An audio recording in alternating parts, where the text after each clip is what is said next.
It is 6 p.m., August 19th, and we're going to go ahead and start our meeting. Can I have a roll call, please? Short. Here. Emmons. Here. OJ. Abel. Here. Murray. Here. Vice Mayor Brown. Here. Mayor Box. All right, and for tonight's invocation, Pastor Tommy Davis, who is our chaplain for the police department, if you would like to come forward and open us up with a word of prayer.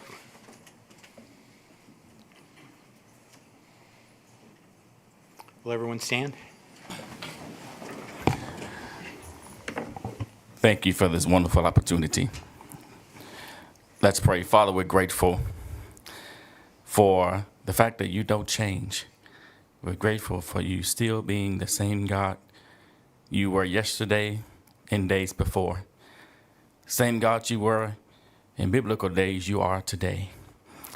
And so, God, we know that we can still rely on you, follow you, trust you, and allow you to lead us. So, Lord, we ask that you continue to lead our city forward.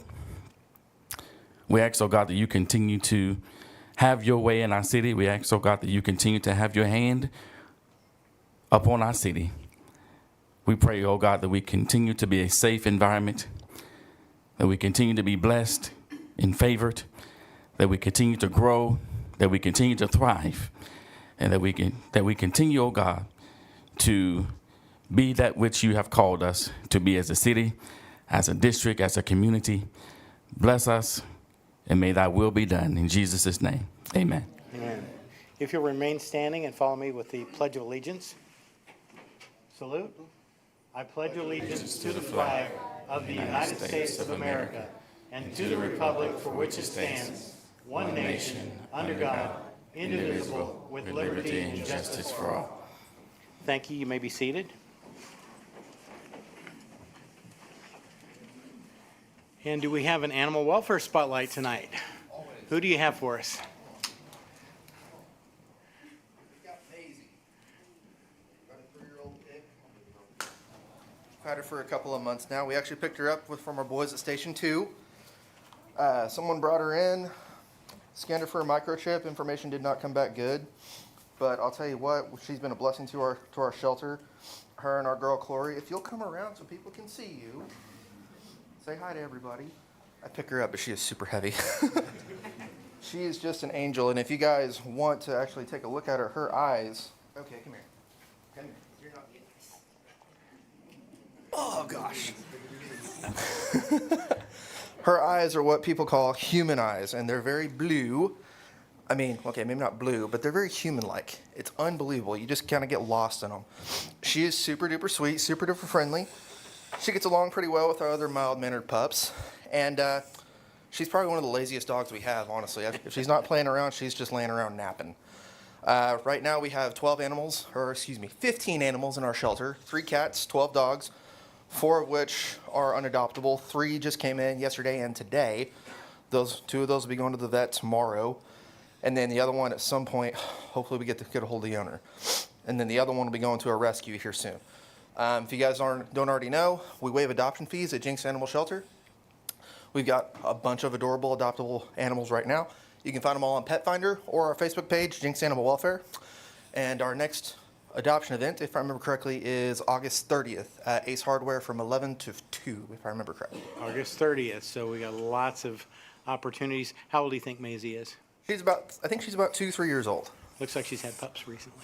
Yeah, we found her like that, actually. That's the funny thing. So, but she is just awesome. We love her to death.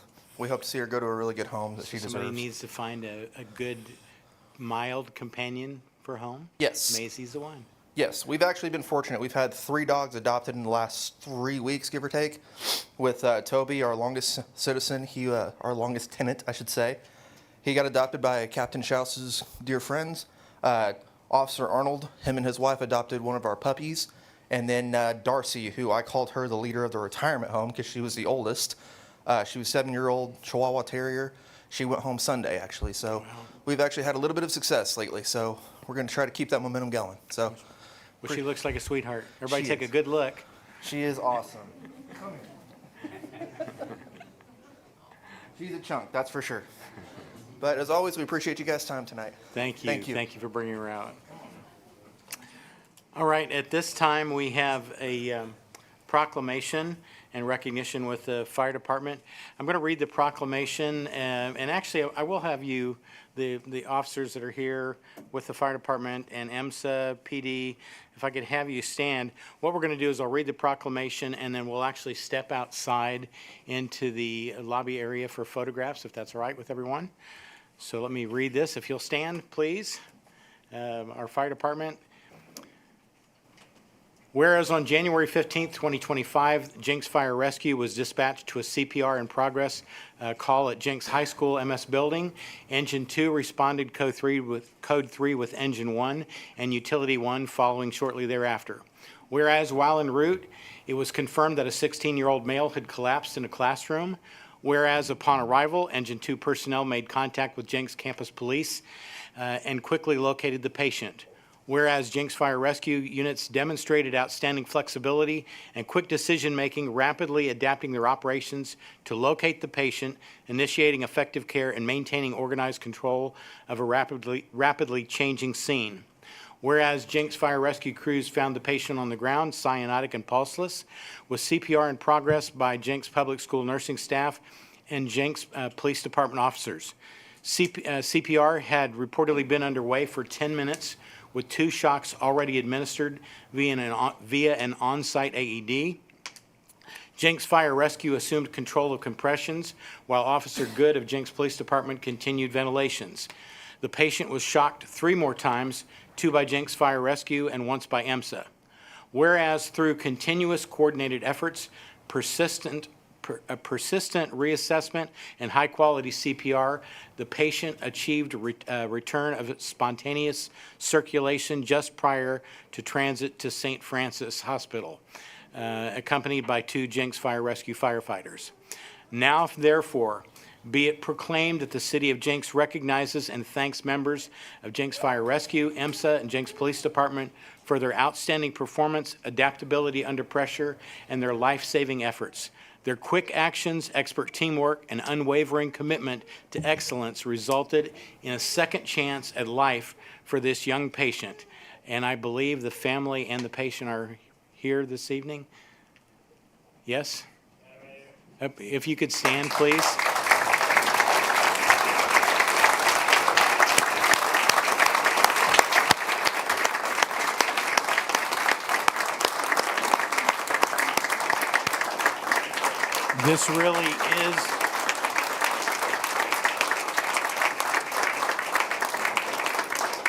This really is a second chance on life to come back with this. Let me give you the names of those that were involved. From Engine 2, Corporal Ireland, Firefighter Aragon, Captain Martinez, Firefighter Marir, Captain Morris. Utility 1 was Corporal Schultz, Firefighter Ewan, Lieutenant Lancamer, and if I botch somebody's names, please forgive me. With EMSA was Zach Robinson, Jordan Manring, Jonathan Penrick, and Jenks Police Department was Officer Good. So again, thank you.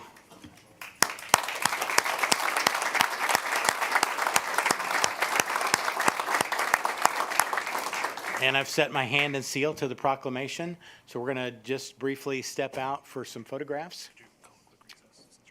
We're going to, yes, call a quick recess, about 4 to 5 minutes for photographs, and then we will return.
We will resume our meeting. Thank you for the brief intermission. We're going to go ahead and open the floor up for citizen comments. If any citizens have comments they would like to make about anything that is not an agenda item this evening, please come forward, use the microphone, give us your name and address. Please keep your comments under 3 minutes, and know that the council cannot respond to your comments during the meeting. Thank you. Good evening. Catherine Lenhart, 777 West 106th Street South in Jenks. Catherine?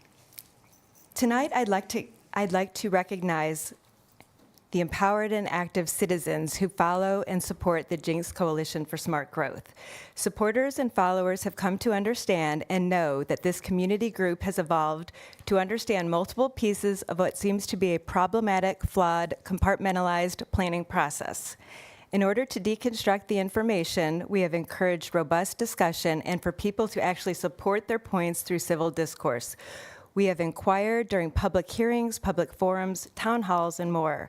Our expectation of transparency and accountability drives us to raise the standards of our city leaders. If this seems annoying to you, then I would ask you, do you know why you voted to approve something?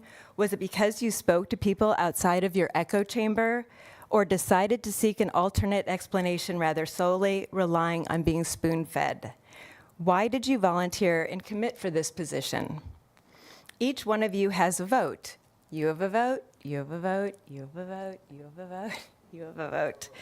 Yet many times you are in unison. Is that to make it look like there is strength in numbers? Is it fair to mention that the public doesn't believe that statistically you can be in unison most, if not all of the time?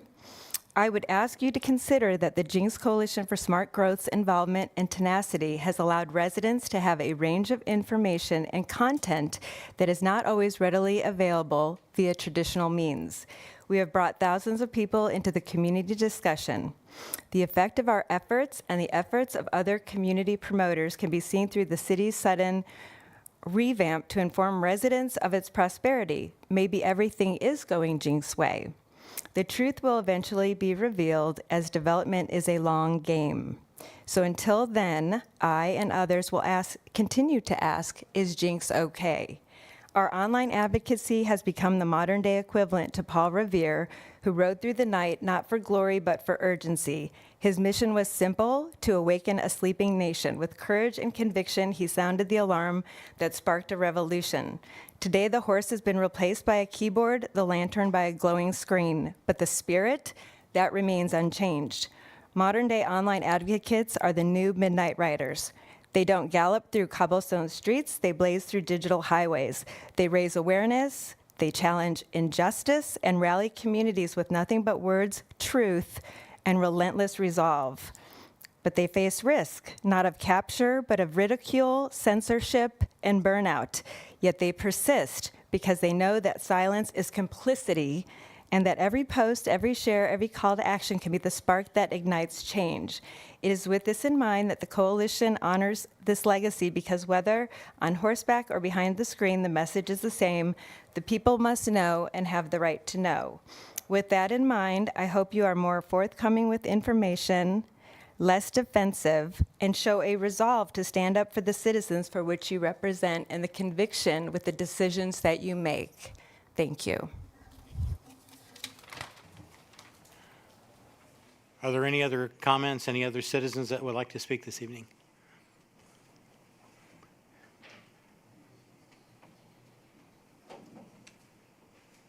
I'll be short and brief. Justin Little, 10531 South Koa, Jenks, Oklahoma. I just want to, it's not on the agenda tonight, so I can talk about it, that the ordinance that you all passed concerning the condos / apartments, the 270 at 106 and Elm, is still in litigation. I know that does impact something on the agenda tonight, but that is still in litigation, and that litigation has not stopped. You all did take away our right to petition purposely, even when you said that you wanted to, that you believed in giving people the right to vote on things. First question I've ever asked you that question, and you voted against our right to petition. Our right is still there. It's still in litigation. And some of the pieces on the agenda tonight do not need to be taken up right now. The second piece that I want to discuss is, and I sent Mr. Stroud an email a couple weeks ago, where are we on the land that was donated to Dwayne Phillips? The time has passed. And where are we from the appraisal? And where are we from the payback? That's not part of the agenda tonight either. That's a separate deal. And the last thing is, where is the city on the due diligence for signing a letter of intent with Village on Main to spend $20 million of taxpayer money for a garage and a failed TIF?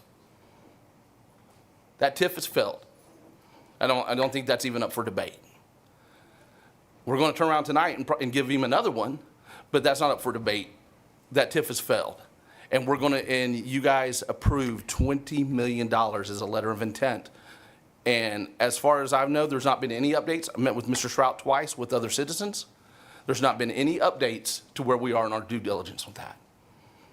So I appreciate that we would be more forthcoming in some of those answers going forward. And I appreciate it. Thank you. Are there any other comments from citizens this evening? Anyone else?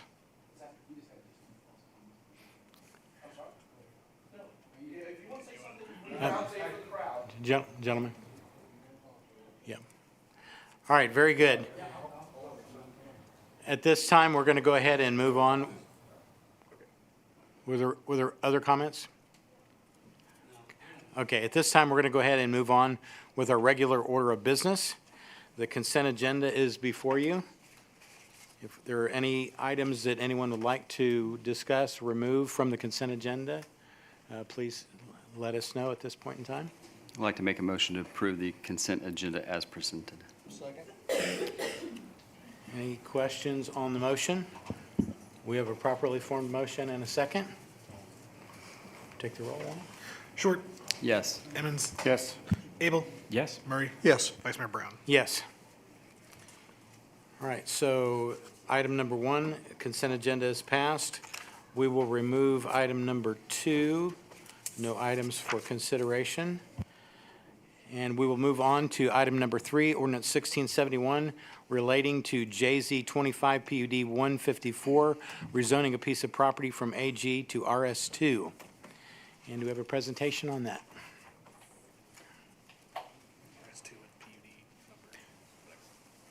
Make sure you get it. Good evening. Good evening. Thank you, Vice Mayor. You have to pay attention so I don't say it wrong. And Council, appreciate you this evening.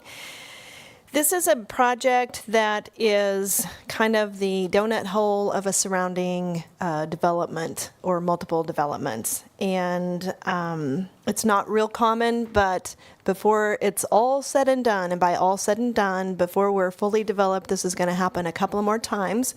We have a few pieces of property, 40, 20 plus acres, and they are in almost every case surrounded by developments. So just put that out there. The Planning Commission heard this on August 7th and recommended conditional approval. Their approval had a couple of conditions. One was, and we'll get into this in just a minute, 8,000 square foot minimum lots, which the applicant agreed to, walking trail, pool, playground to be added, and using a minimum of 3 lots, no shared agreement with a neighboring subdivision.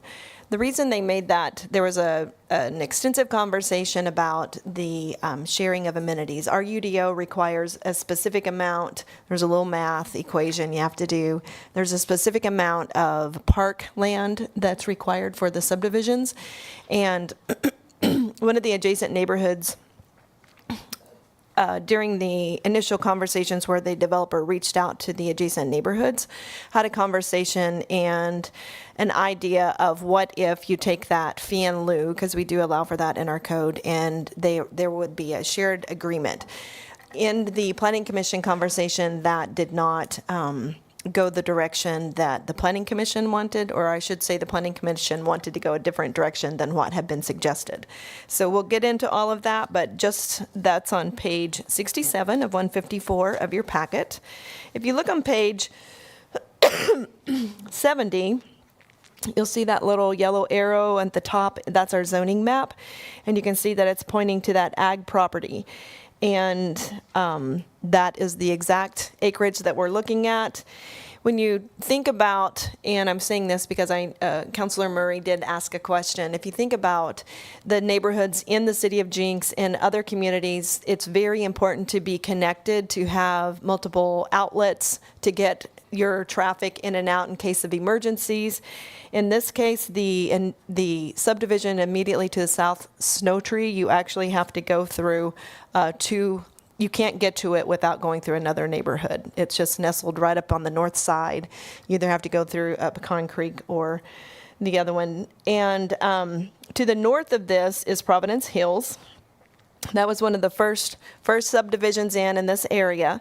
Then you have Torrey Lakes to the east, and to the south you have Snow Tree and Pecan Creek. The next map that you'll see on the bottom of the page with a lot of yellow, that is our land use map. They are coming in less dense than what we would allow in our comprehensive plan, and less dense than some of the surrounding neighborhoods, and more dense than other surrounding neighborhoods. So they're kind of a transitional piece, and they are doing their best to be transitional in their density and in their plan. If you look on page 71, thank you, Brandon. These are the subdivisions in that general area. So Providence Hills on the north was built in multiple phases, and so that's why they're all different colors. And then you see Snow Tree, there's one color, and then the other colors of the other surrounding neighborhoods. I'm going to go through the next couple of pages in the staff report is talking about what does the code require when you do a planned unit development. When the City of Jenks updated the Unified Development Ordinance in 2022, one of the things that was approved is that if you're doing a residential subdivision more than 20 acres, you're required to do a planned unit development with that subdivision. And that is why we have a PUD in front of us. A planned unit development is an overlay zoning, so they're asking for RS2 underneath. And a lot of you were not here during that rezoning process, so I would remind you that when we updated our Unified Development Ordinance, we right-sized the code to fit what was built. So a lot of times our subdivisions will say it's an RS1 when it's really closer to an RS2, and in some cases even an RS3, or it'll say RS2. But if it was built today, actually by the code, or even then by the code, it would not have been an RS2. So just keep that in the back of your mind. Our zoning code, we did not rezone everything to match the new zoning code. We left it. And that planned unit development is its own zoning code. So this is number 154, which means we have 154 little codes out there. And that doesn't include all the amendments. So we have major amendments, minor amendments, then we have the UDO, the subdivision regs. So there's a lot of rules that we have to work through to get these projects before you. So you can see the recommendation on page 74. And again, we talked about the Planning Commission's recommendation. The public has reached out a couple of times and has asked about different questions. They had some concerns at Planning Commission. Let me see. I did write it in here. I'm going to go back, Brandon, if you don't mind, to page 68. Originally, the developer had asked for 7,100 square foot lots. These lots are deep. They would allow for someone to build a home, and then if you wanted a clubhouse and a pool, you would still have enough space for both of those.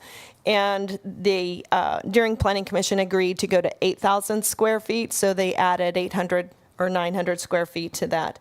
They also had drawn, I think if you do the math, they can only get up to, I think, 132.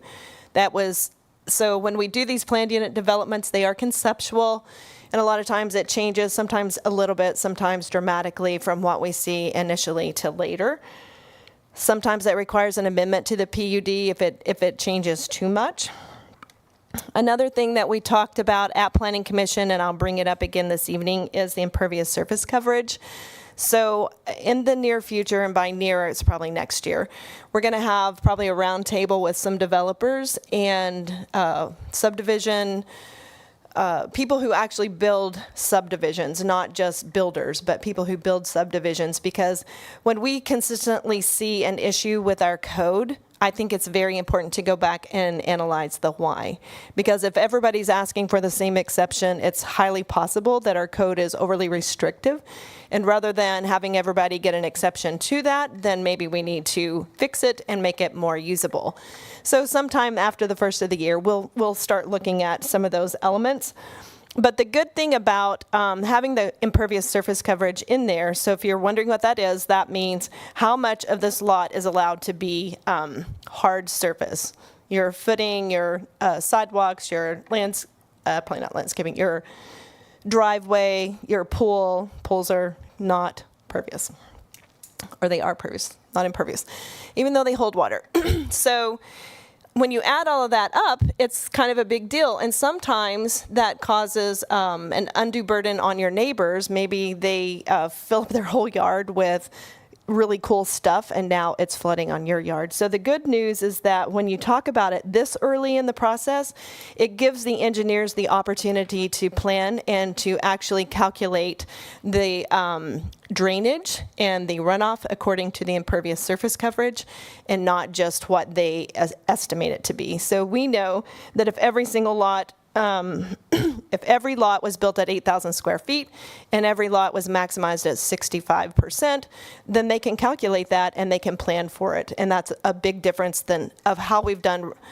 And I think it's different than a lot of communities do it, but I think it's a really important piece of information to have when you're making a decision. If you look on page 69. Marce, can I Yes, sir. Can I ask you a quick question? Yes. Back to your impervious.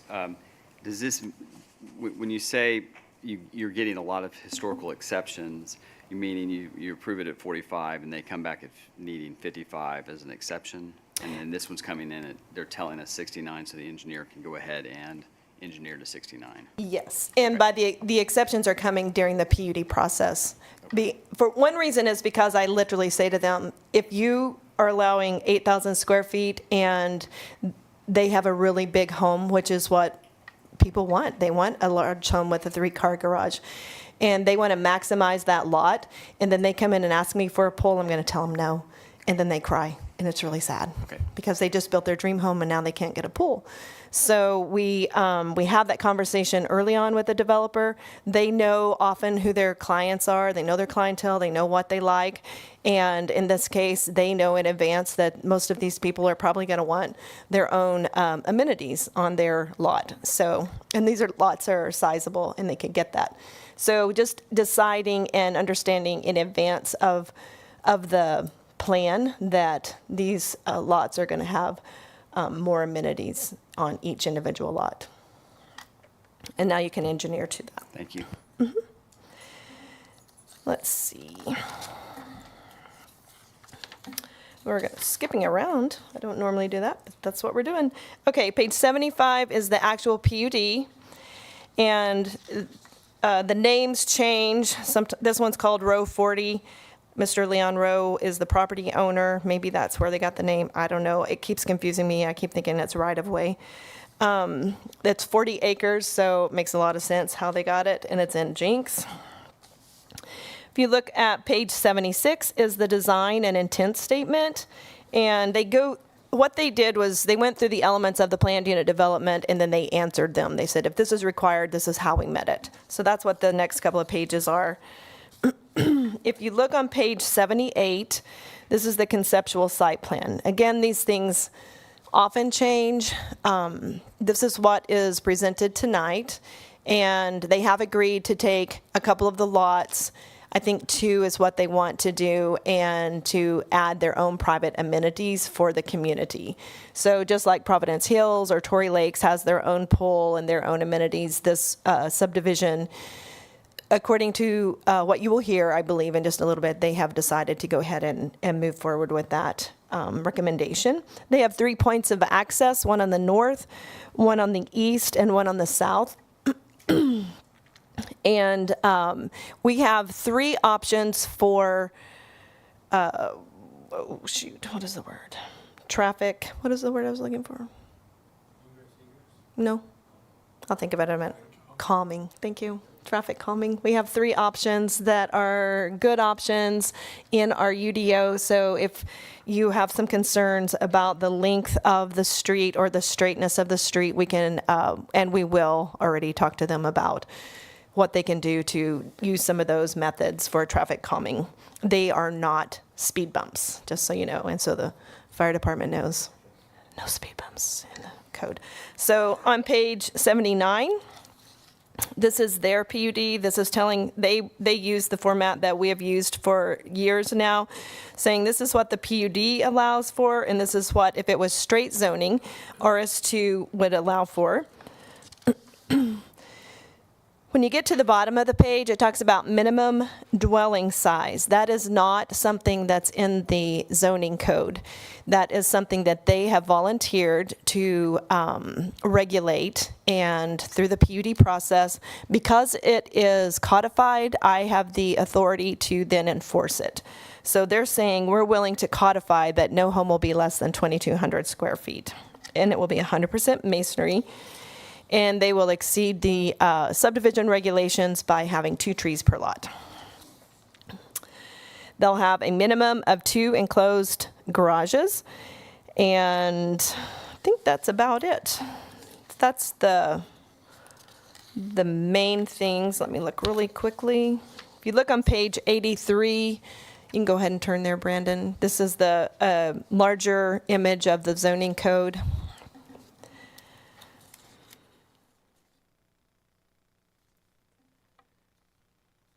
Like I said, the comprehensive plan allows for 4 to 6 dwelling units per acre. They are far less than that.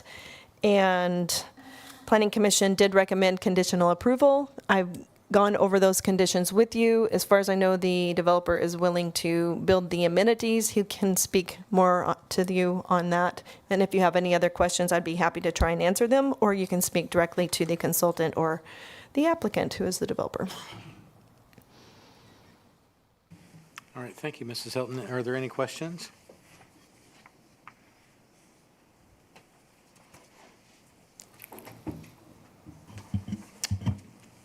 Yeah, there's not so much questions, but a lot of comments, I guess, from concern. I know in talking to Marseille about the egress and ingress to this, there's 3 different streets. I was not fully aware, and I apologize for that, finding out from her, there's a couple of additions in Jenks that people have to access through someone else's neighborhood to get to their neighborhood. As a resident of Jenks, I know that it's nice to just drive into my neighborhood and I go to my house and I don't have to drive through somebody else's neighborhood. My concern is it talks about in here, one of the comments on it is basically that the site will emphasize street connectivity for efficient distribution of traffic. Well, efficient distribution of traffic to me is not putting more cars into somebody else's neighborhood to accommodate a new neighborhood. I have a concern with that. And then it talks about in there about the calming. So we're basically looking at penalizing some of these neighborhoods to say, okay, we're going to penalize you by putting calming devices in your neighborhood to accommodate this new neighborhood. I was speaking only of the new neighborhood. Okay. Well, again, I don't, just looking at it from a standpoint. Sure. And then there was conversation, I guess, you said about the 2,200 square feet. I wasn't at the meeting. Somebody apparently mentioned 2,400 square feet would be the minimum, and then came back to 2,200. So that I wasn't sure about. In looking at the map, it shows the detention pond in the kind of the far southeast corner, or one of detention ponds. I know when Torrey Lakes was built, I went out personally and spoke with a resident in Pecan Creek or the Snow Trail, Snow River, because they were already having issues with water flow into their backyard before Torrey Lakes was really even built. According to this map, they're moving a detention pond closer to this area. To me, then, that we're pushing more water in that direction.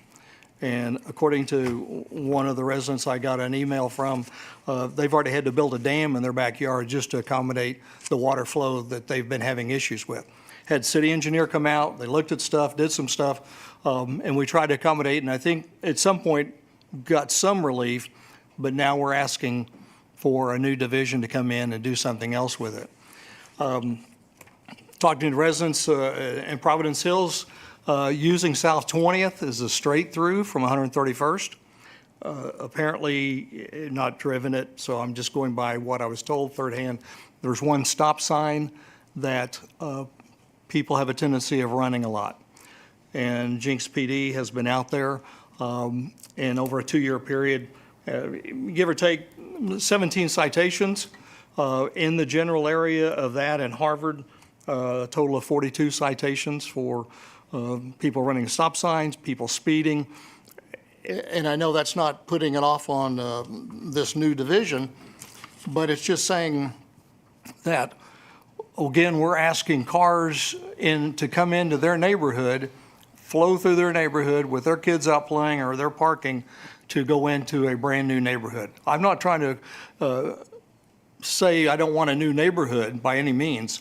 I just am not very happy with the way the design is of putting in the streets attaching to these other subdivisions. And that concerns me, and I have not talked to the fire department or police department about it, but driving through Torrey Lakes, I know there's a couple of different turns to get to 136th Street that goes through into this new addition. And you do have to go through a number of homes, around a number of homes. So I just voicing a big concern on that. If the developer or the designer has some other issues that they would like to present that maybe would open my eyes better to it, I'm more than happy to look at. And I'm not trying to change their design by any means, but would it have been better maybe to approach Torrey Lakes and said, hey, how about we join together and you expand Torrey Lakes and we're going to use your entrances and it's going to come into part of Torrey Lakes? Throwing that out for discussion. Thank you.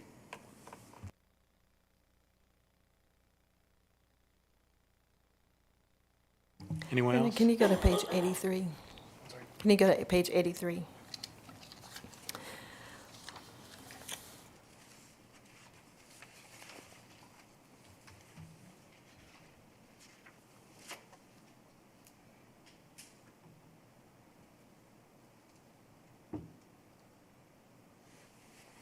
Was there anyone else that had questions? I'll throw out just a couple of things, and I appreciate Councilor Murray's concerns about that as well. In the state of Oklahoma, we can't intentionally landlock property, which is why when we're doing developments, the city has a requirement for stub outs, and there's 3 stub outs with the adjoining neighborhoods for that very reason. I do think we talked about calming. The conceptual site plan is very straight roads, so I'm assuming that we will have a permanent plat will come back that we can look to see how they've addressed that. You mentioned that they were looking at two lots for the pool area. And I will commend the Planning Commission for the work that they did on this particular PUD. There was a reference to a minimum of 3 lots that was agreed, that was approved. And there's not an indication, I don't know if the applicant would like to give us an idea of where they think that will happen on the conceptual site plan. Again, there was concerns that were communicated about, again, is it going to be close to Tory Lakes? Is it going to be on the far end? Again, I think the homeowners association with Tory Lakes was still concerned that other people coming into, depending on the size of the pool and amenities, that they would still use the amenities that were established for Tory Lakes. So if we could get that addressed. And then also, just clarification, we spoke with our Assistant City Manager, engineering question about the walking trails to make sure that we've stipulated the width of those trails so that they conform with the other trails that we've approved. I guess that would be consistent with the GO plan, so 10 feet, I think, is what our minimum requirement is on that. So if we could get that addressed as well.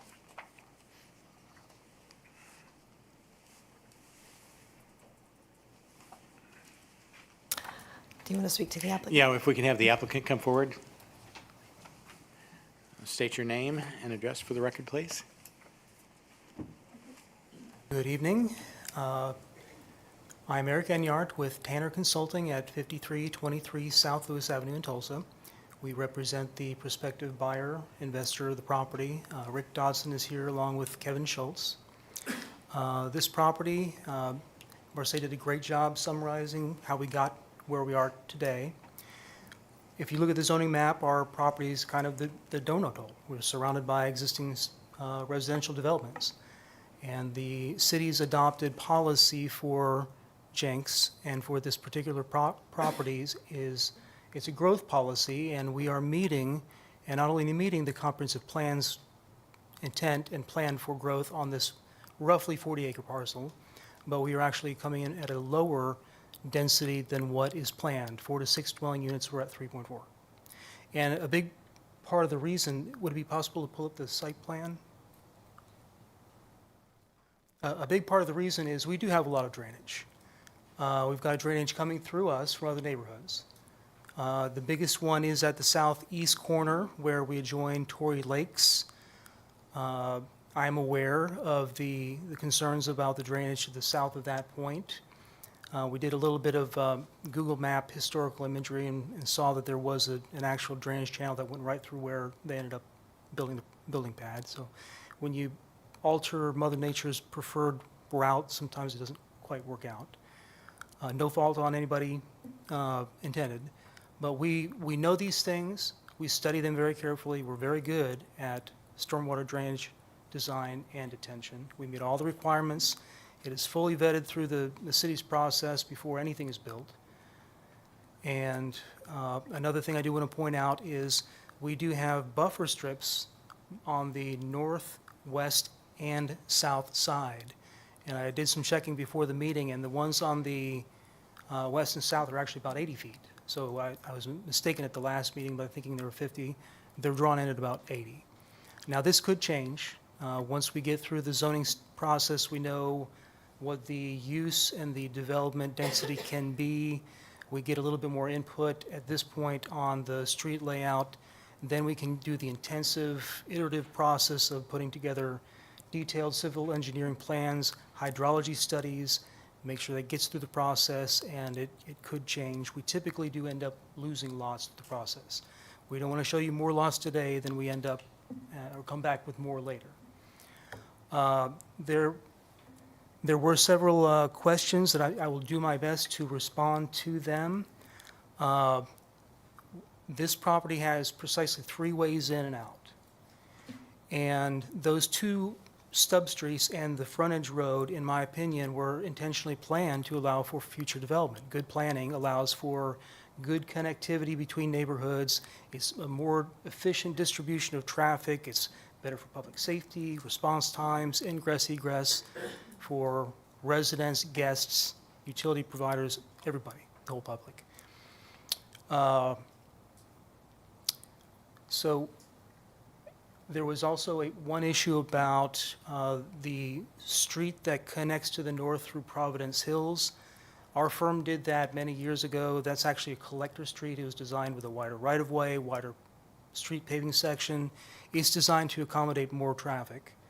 And when we connect, you will see traffic going all directions. for the benefit of all. You'll see people coming from Torrey Lakes and Clearfield up through us to go north. You'll see people from Providence Hills going through us, Torrey Lakes to go east. You'll see other people going south.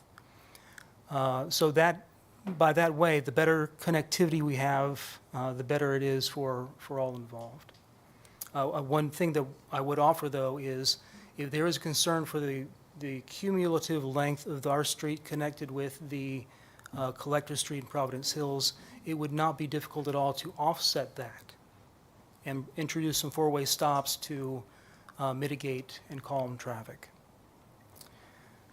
The question about the 2,200 square foot houses, that's the only thing that we have ever proposed. I'm not sure if it came up in discussion with neighbors, but 2,200 square feet is what we have proposed.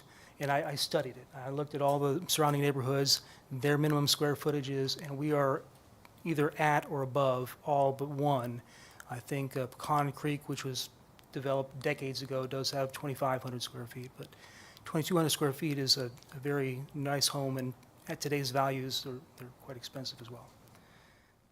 Let's see. As far as the size of the proposed amenity area, not just the amenity that will have walking trails around and areas where people can recreate on the edges, we would like to propose 2 lots, the equivalent area of 2 lots, which would be 16,000 square feet for park and playground and pool. The one in Torrey Lakes is about 13,000 some odd square feet. And that's a rough calculation, but it is, if you look at Google Earth, it is about 13,700. So what we were proposing is it's larger than what is over in Torrey Lakes. As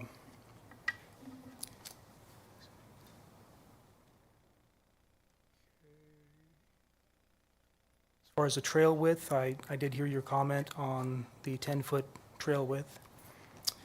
We are excited about this project. It's a good location. It meets the comprehensive plan. It's consistent with the surrounding zoning and land use patterns. We are in agreement with the staff and planning commission recommendation, with the exception of the 2 lots. The 3 lots is just, it's quite excessive for a project of this size. You know, Torrey Lakes is 40 acres, we're 40 acres. They have 140 lots. We had 132, now we're down to 130. So I think that we've done what we can to make a good faith effort to listen to the planning commission, the staff, and the neighbors to come up with a proposal that I hope that you will support. If you have any questions for me, I'll do my best to answer.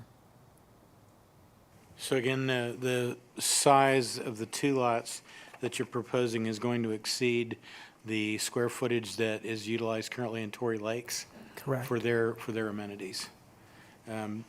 Since the planning commission came back with the agreed 3 lots, will we need to amend that? Part of the motion, okay. And then do you have any idea conceptually where you think this might be located at? Yes, we envision it will be towards the south where it can be connected with the interconnected open spaces and walking trails. Maybe approximate? If you look at that substreet to the south, probably a couple lots in. Yeah, right about there. To the south side. All right, any other questions for the applicant? None? All right, thank you. Thank you all for your time.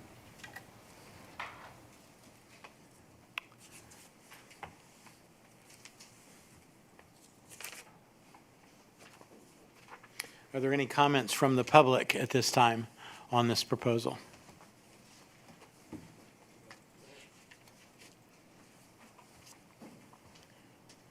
Please step forward, state your name and address, please. Good evening. My name is Kyle Johnson. I live at 2076 East 136th Street. I'm here before you tonight as president of the Torrey Lakes Property Owners Association. I submitted to you all a full copy of my remarks yesterday, so I hope that you received them and had a chance to read those over. Since I did send them to you ahead of time, I'm just going to hit kind of some of the high points as we go through here. We do have some issues that we'd like to raise for your consideration, some of which Councilor Murray has already mentioned. Access to the development, we do appreciate the inclusion of the third entrance. The existing substreets into Providence Hills and Torrey Lakes were the only ones drawn on the first plat that was presented to us by the developer, so we're glad to see the inclusion of the third. Lack of amenities, that's obviously been a big discussion through the Planning Commission and through you all here tonight. We do think that a playground, a pool, and the walking trails be added. We would encourage that a minimum of 3 lots be used. That was agreed upon during the Planning Commission. The developer himself agreed to that. So I'm not sure what caused the change to go back to 2 lots, but we do feel like 3 is appropriate, just to ensure that they're properly sized and able to be utilized by their residents. Construction traffic, this is a big one for us. The construction vehicles will severely impact the quality of life for our residents for several years to come. We're a new neighborhood ourselves. We've only been around a few years, so we're still dealing with daily lumber deliveries, concrete trucks, things like that. But seeing that kind of slow down as we get to closer to our capacity, only to see that ramp back up for another 3 to 5 years as they develop the rest of these lots, something that'll severely impact many of our neighbors, especially those near that access point on 137th. Many of them picked lots in the back of our neighborhood because they have families, small children, enjoy being outside, riding their bikes, spending time, and that will severely impact their quality of life. We do have concerns about the impervious surface coverage. That's been addressed a couple of times tonight. Understand that this is a preliminary thing. We can't fully understand it until it's surveyed, but allowing an exception that's so large seems problematic when we have heard from several residents who have already had drainage issues. Excuse me, drainage issues previously. The lot size and dwelling size, the comment about 2,200 square feet versus 2,400 square feet. I do have an email here from Rick Dodson where he stated himself that it would be 2,400 square feet. That's something that came out of an email on June 19th before our preliminary meeting with him, so I did raise that point. When asked, he stated that his expected square footage would be 2,800 to 3,000 square feet. So we just want to ensure that the houses being built in this neighborhood would be of a consistent size and quality. It's our understanding that he plans to build half of the houses himself and sell the other half of the lots. Allowing such a large disparity, if he's putting 3,000 square foot houses in but setting the minimum at 22, we have some concerns that other builders could come in, build a smaller, cheaper house, and not be consistent across the neighborhood. Traffic on Harvard has been addressed. Torrey Lakes, you can't see it in any of the drawings that we have here tonight, but Torrey Lakes' only 2 points of access out are on Harvard, 136th and 138th. Our residents are entirely dependent on that stretch for daily travel. Couple of quick numbers here. There are 6 neighborhoods currently between 131st and 141st. There are an estimated 926 lots. So that's 926 houses pulling out onto that one stretch between 131st and 141st.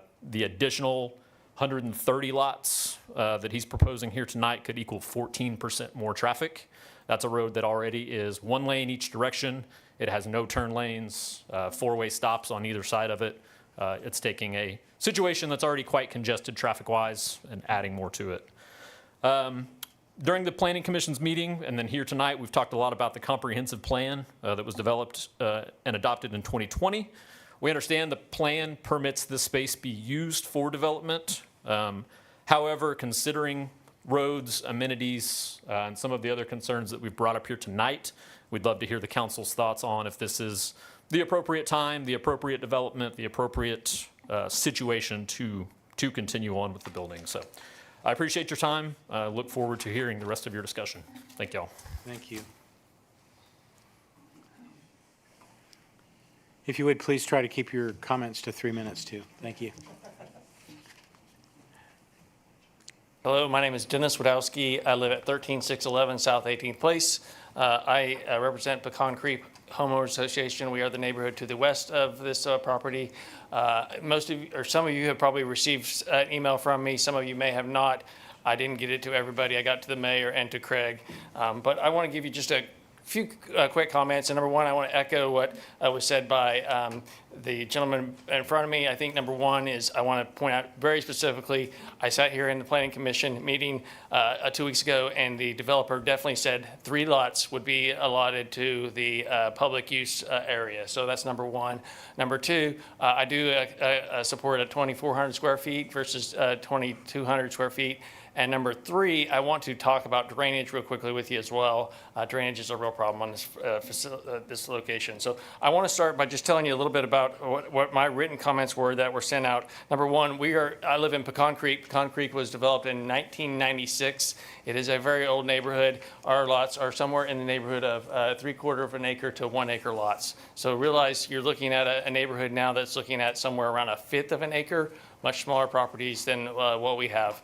I want you to also note that our property is got a minimum house size square foot of 2,500 square foot, which was listed.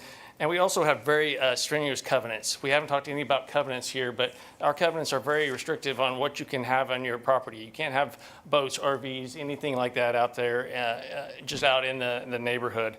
We have strict fence requirements. We have strict restrictions on being able to on what you can put on the outside of your property. And quite honestly, our neighborhood's unique. It's just a unique neighborhood in that we have windy roads, we have big trees, much different than anything that's going to look here. There's not a tree on this lot other than the ones that are on the edges of the neighborhood. So, but the biggest thing I want you to talk about, or the two things I really want to talk about more than anything are the RS1 or the RS2 designation that's being requested here. So if you, and somebody, basically everybody has glossed over this, even in the Planning Commission, but if you really look at this neighborhood or this area, this land, it is got 3 sides that are RS1, and then the 4th one is RS2. So I don't understand why we're looking at an RS2 and really almost an RS3 designation. And I'll tell you here, I sat here, well, I didn't sit here, in April of 2020, we had this conversation, specifically about Tory Lakes. I know it very well because COVID had just hit. First ever Planning Commission that was held virtually. First ever. Second, or the first ever virtual city council that was ever held for the city of Jenks, ever. I sit here and have this conversation virtually. Unfortunately, didn't really get heard, but I did have this conversation, and we talked about RS1 versus RS3 designation. At the time, RS3 was the allotted for Tory Lakes.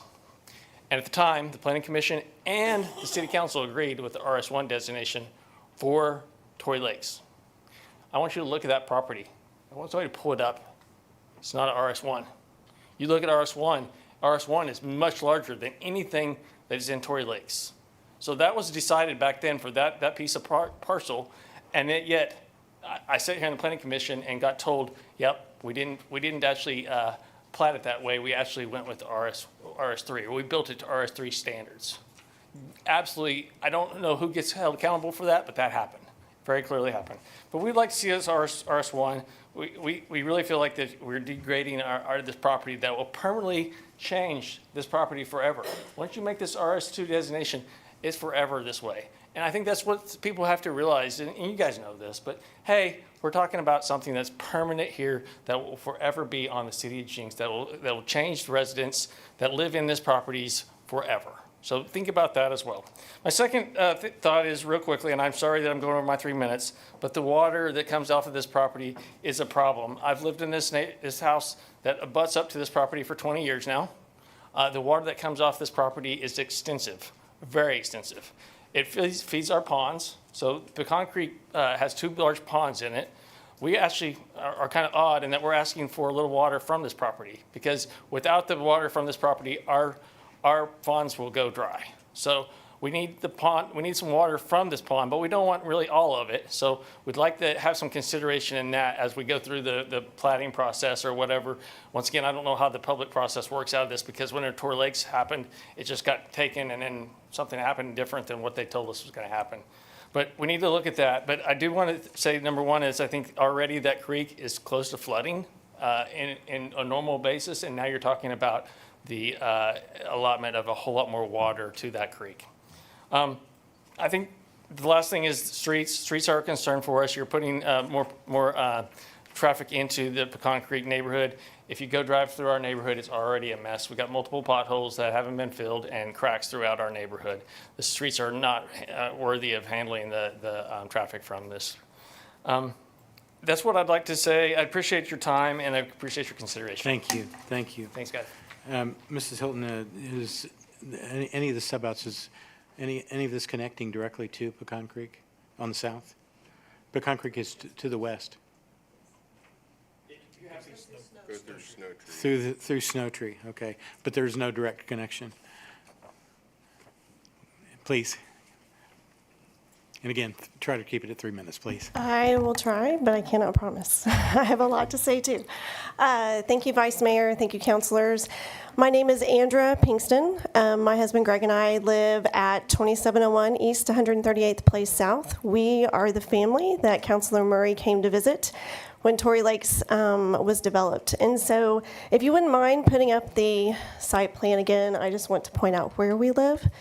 For context, our home lies directly on the southeast corner underneath the large detention pond that's drawn there. I will talk about drainage last because that is our priority, but I do want to address some other things concerning Snow Tree. I am also here as a representative of our neighborhood. We have 7 homes in Snow Tree.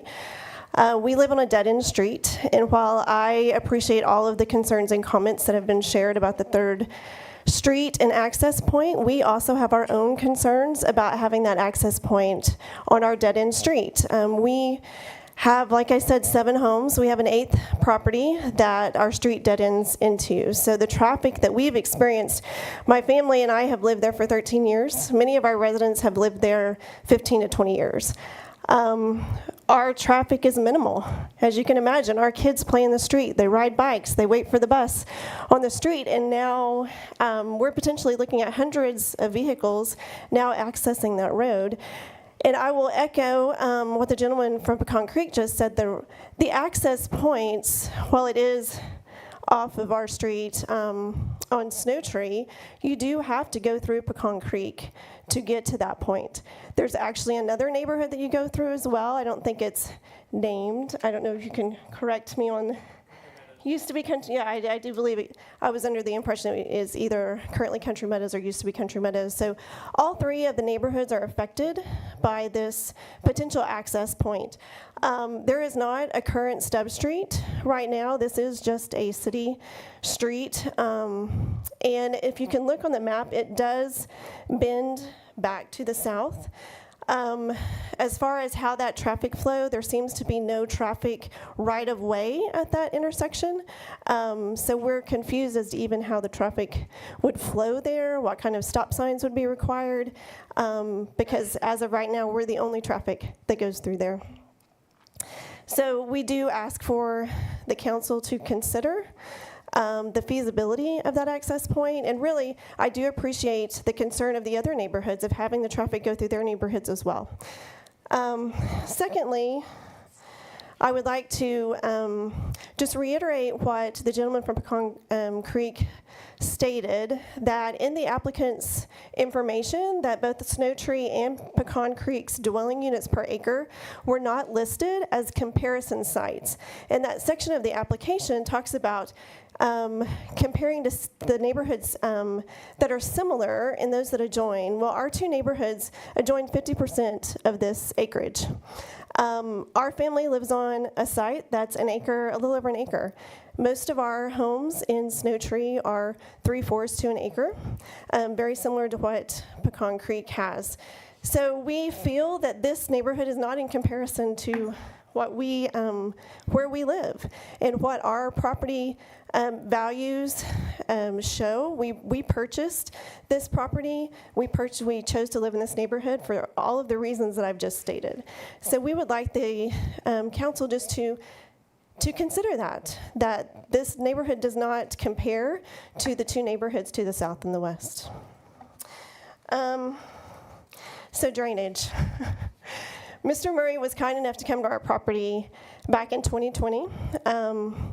That process, as the gentleman just stated, was all online. We felt like our concerns were not able to be clearly communicated because it was a one-way communication during that time. And so we want to make sure that our concerns are heard, that they're clearly communicated, and that we can work with the developer to make sure that our property is protected. Because you as counselors, we are understanding that you're here to look out for the citizens. And Mr. Murray was very open to helping us in the previous development process. And so I will say that Mr. Dodson has reached out to our neighborhood. He has reached out to my husband and I personally. And we appreciate that, and we're looking forward to an opportunity to be able to meet with him. But what I would like for the council to understand is that we have personally had to spend over $40,000 of our money to mitigate the drainage issues that now come off of Tory Lakes. We do not want that to happen again.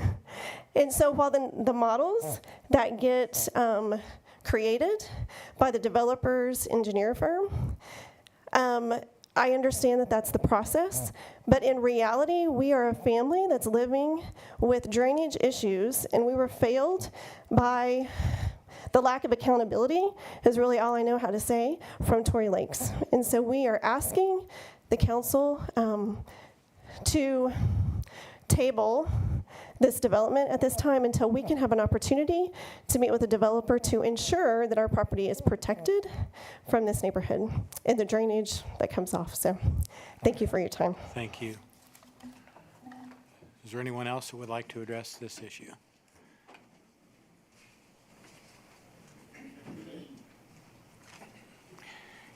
And I would just ask I won't keep again, it under because of 3 the number minutes, of I people that have promise. spoken, if you've got something different to say. I do. Okay. I do appreciate Councilor Murray's comments. We support it. And I'm do you- Charles Hogan with the Thank you. Providence Hills Boards. I live Thank at 2014 East 133rd Street South, Bixby, Oklahoma 74008. I would also ask this council also on the street calming deal. I was before you guys last time when we were talking about the other neighborhood before. The straightaways, we agreed, was not traffic. You made them split it up. I would ask that you guys set the standard moving forward that it has to be split up. Murray talked about the stats from the city council, or from the city, from tickets. We're also having semi-trucks driving through Providence Hills. It's no trucks, signs all over Harvard and all of them, and they're still driving down. And this city's not enforcing it, because when I talked to last, there's no ordinance for them to enforce. So it's not fair to the people living here that we can't even control traffic when we have traffic signs up that state it, and it's not an ordinance in place to do it. I also support the comments from Tory Lakes and Concrete on drainage and setting the standard on the foot squares and how everything has been presented to the council. If it's not going to be held up, then where are we sitting at? We made comments, our UAD's too strict. Maybe it's not too strict. If we're making exceptions and not setting the standard and we're not following the standard, it's not fair to the residents that are living here in the city of Jenks. I appreciate the council's time. Thank you. Anyone else?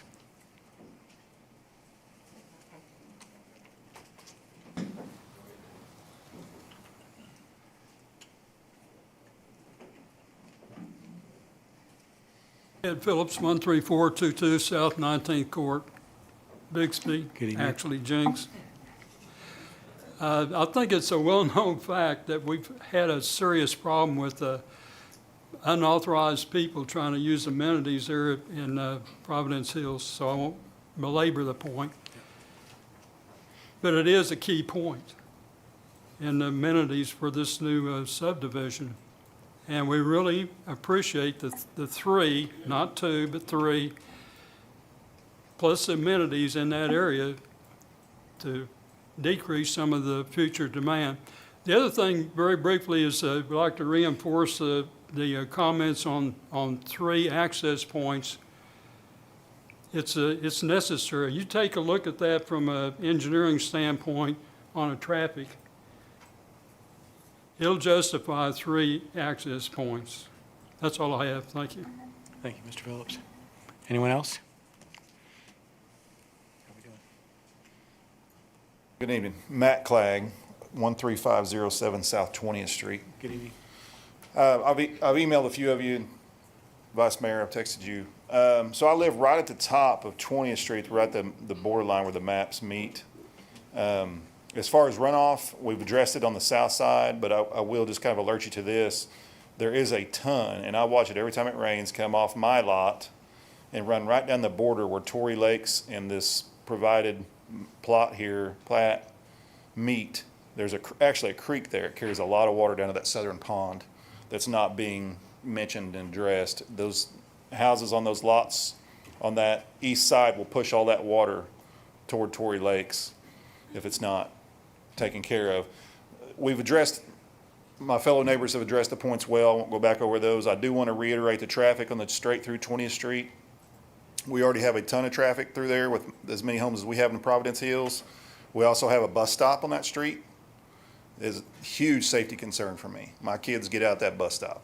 And these cars, we all know how it's going to work. The majority of that traffic is going to come out toward Providence Hills, headed to 131st. And as soon as they get to the top of that hill, past whatever traffic calming devices, whatever that is, they're going to hit the gas pedal and they're going to be gone, hauling tail through there. Puts my kids and everybody else's kids at risk unnecessarily. But the rest of it has been addressed. I also share the concerns, impervious rating. I don't know why our comprehensive plan is not more strict. I don't know why we're making these concessions to people build houses as willy-nilly as we are, like our fellow residents spoke on. We have these set up for a reason. We need to stick by them. Let's stop making so many concessions. Thank you. Thank you. Is there anyone else? Okay, at this time,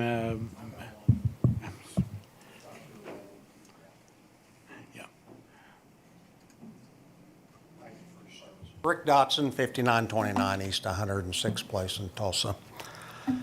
Well, regarding the runoff, having done this 45 years, the last guy in fixes everybody's problems. She will see to it, your city engineers will see to it, and Tanner Engineering, who's represented me for about 30 years, does an excellent job.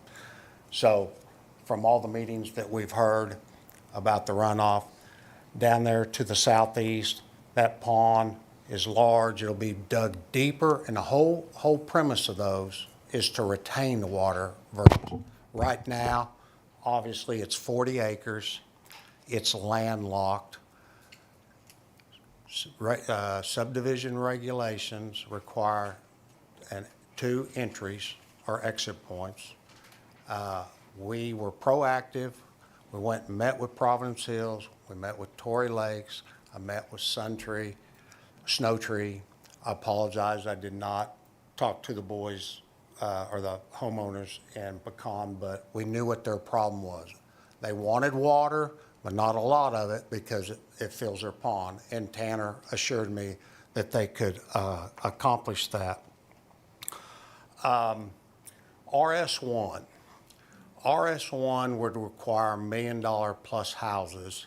And from my experience, I do not believe you're going to get $1 million houses that will be built there, that will proceed, no offense to the surrounding neighborhood, great houses, would proceed to the north, or Torrey to the east, or Snow Tree to the south. It just would be a subdivision that would take years and years and years to develop.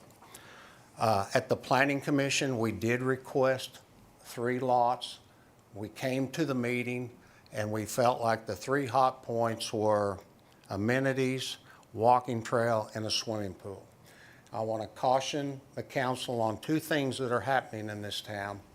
And one is finally the big boys have come to town with D.R. Horton and Lennar. And they're buying up every piece of property that they can find, and they are using individuals to represent them where the real owner behind them is not the person that's standing here in front of you. We've been here for 45 years. Right now, our average home size or price is $500,000. After the Planning Commission, I did a little research. We want to pattern our quality and our design according to Tory Lake, since it was the last subdivision approved by the city of Jenks. We have 40 acres, we have 130 lots. They have 40 acres, they have 140 lots. We looked at their amenities. We were going to give up 24,000 square feet for amenities, which I don't want to, I'll correct, we will probably put it more in the bend backing up to the big retention pond because we'll have more area. And with that being a pie shape or a couple of pie shaped lots, we'll probably end up with more than 16,000. So yes, I asked Tanner to revert it back to 2 lots, knowing that it exceeded what Tory has. And so our amenities will be equal to or greater than that.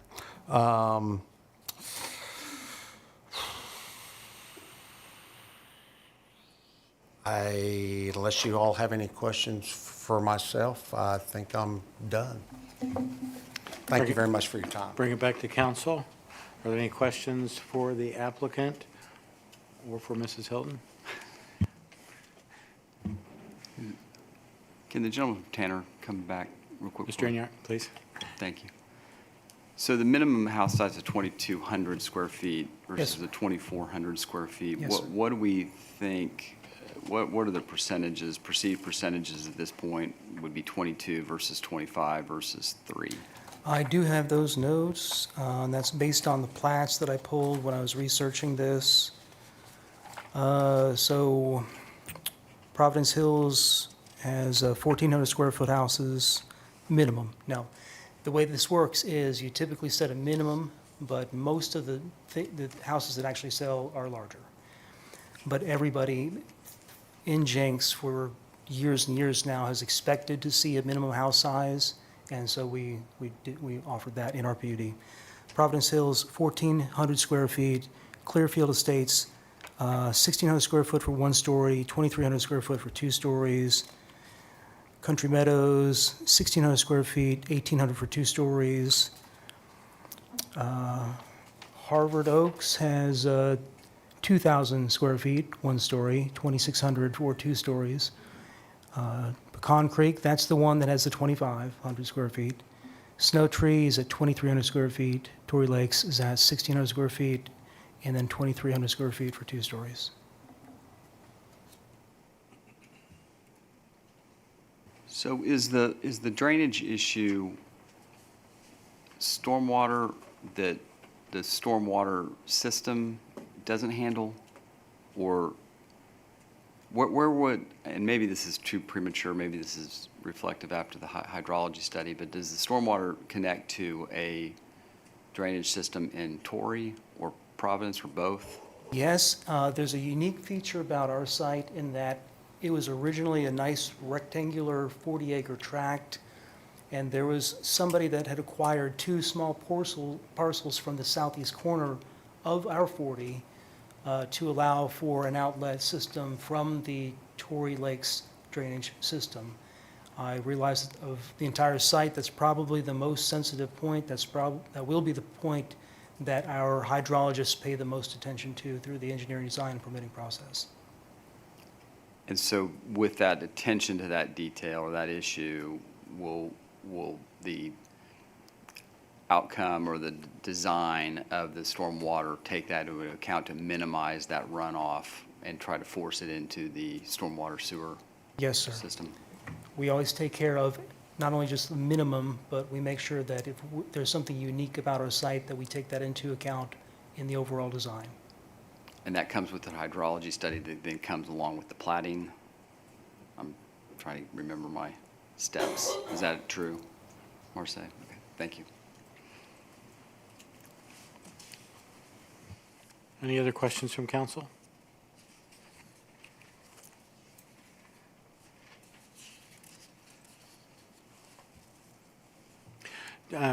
Just one question for Mrs. Hilton. I know when we talked about the UDO and we talked about developments in PUDs, we talked about maybe some creative approaches with percentages of density and minimum lot sizes or minimum house sizes? Was there any discussion? There seems to be some question about what will be developed, and I know consistently if we are looking to the east and to the north, I heard this evening that the density that we have for Tory Lakes is RS2, but are they actually developed more at an RS3 level with their sizes? They're closer to an RS3. They are closer to an RS3. So we'd be close to an RS3 on the east, RS2 to the north, or would you say Providence Hills is closer to RS3 or RS2? Closer to RS3. They're closer to RS3 as well. So again, trying to develop to an RS1 would be a valid argument as well. What about the potential of splitting it up to where we have a portion of this PUD that would be designated with minimum sizes at the 2,200 and then maybe a larger portion going to 2,400 and up? I know we've talked about that in some other PUDs in the past. That would be between. Is that too complex? No, I mean, it's between you and the developer. It gets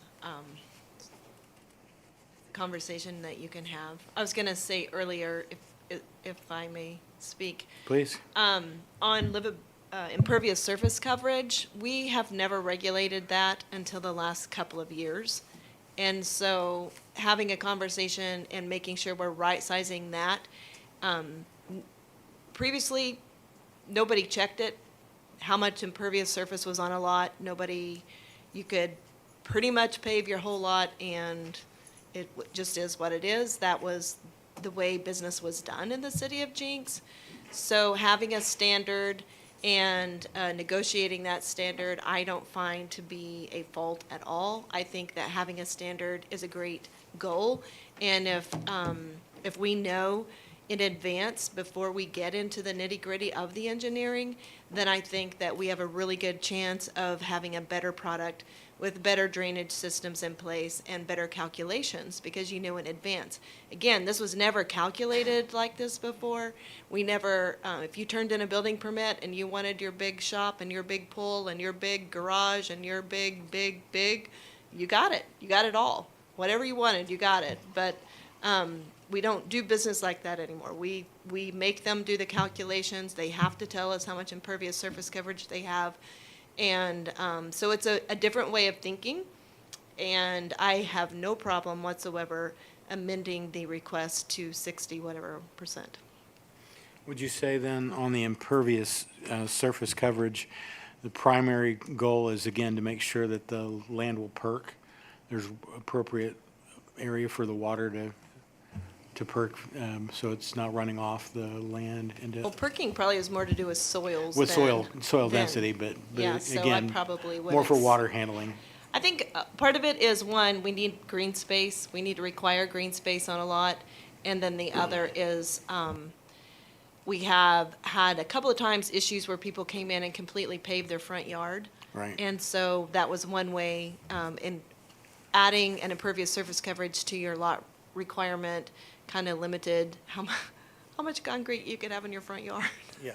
So really, we don't have a scientific methodology. It was just something that we codified at the time because we felt like we needed. It is based on a best practice. Best practice. Would you say that there's, up to this point in time, that we've prohibited or been restrictive with any other developers dealing with the impervious surface coverage, to your knowledge? I don't recall it being a stopping point on any other developments. No, in every subdivision PUD that's come through in the last couple of years, I made sure up front that it was a conversation we had because I'm not an engineer. I don't do hydrology studies or reports. I can read them. I can regurgitate it back to you. But I can't tell you if they put their big house with their big pool with their big concrete driveway. I don't know how that's going to impact the neighbor, but the engineers do know. And if they can plan for that in advance, I think we have a better engineering conversation and a better engineering result. And we have not, we haven't really limited. Like I said, it just never was regulated in the past. It's something new to the city, so it's a good conversation to have, and I think that it really sets us up for success.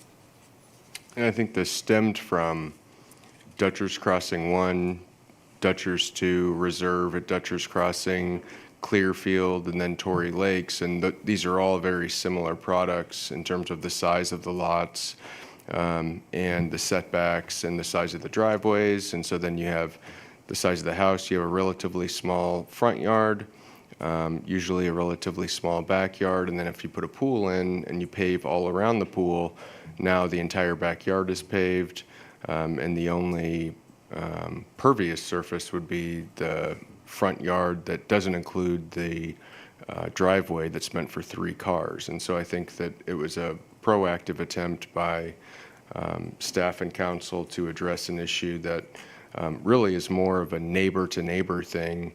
If your next-door neighbor has a 3-car driveway with a pool and their whole backyard's paved, and you're lower than them, then that water is coming onto your neighbor's property, then down to the next one. So I think this was an attempt to address some of these concerns. I don't know that it's like necessarily a neighborhood-wide or something that affects other neighborhoods surrounding. I guess in the end it would, but I think it was more of trying to address concerns between next-door neighbors. So. Any other comments, questions from council, please? What is the impact to take your minimum to 2,400 square feet? What's the real price to this? That is something that my client would need to respond to. Okay. I know that they have a certain market segment that they are targeting, and again, these are typically the base bottom, and they rarely ever get built that small. Usually they are larger, but I would not be able to answer that myself.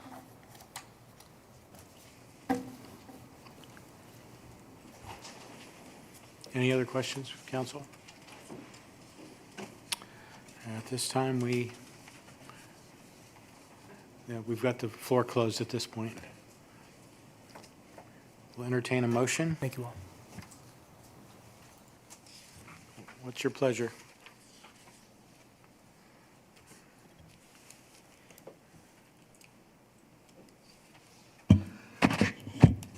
I'll make a motion, but I'd like to amend it to the two lots, minimum 16,000 square feet for the amenities section.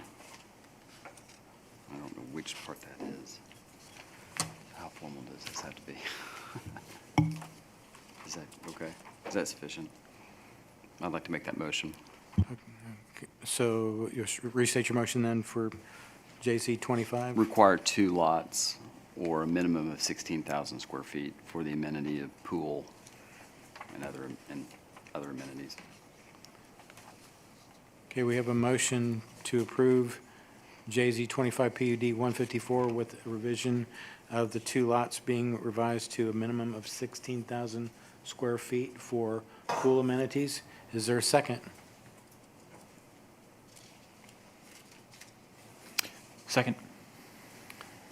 We have a motion and a second on the vote. Short. Yes. Emmons. No. Abel. Yes. Murray. No. Vice Mayor Brown. No.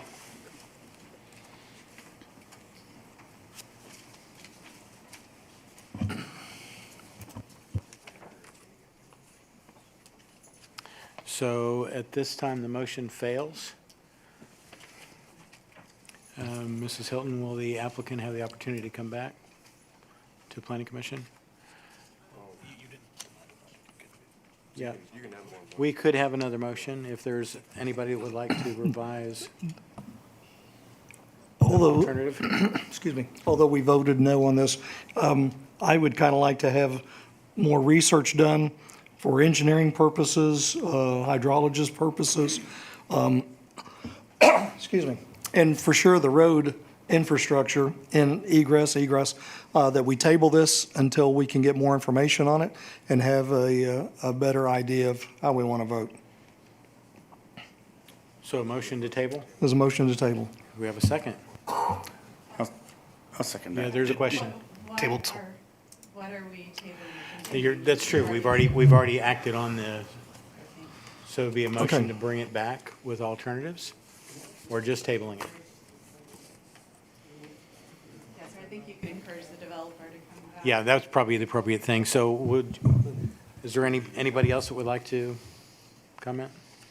So we're encouraging the developer to get back with the planning department and talk about some of the issues that were raised this evening and see if we can come up with a better proposal that would be more consistent with what's been communicated by the community. And just to set expectations, the Planning Commission made a recommendation, so this would be coming back to, It will go back to the planning commission.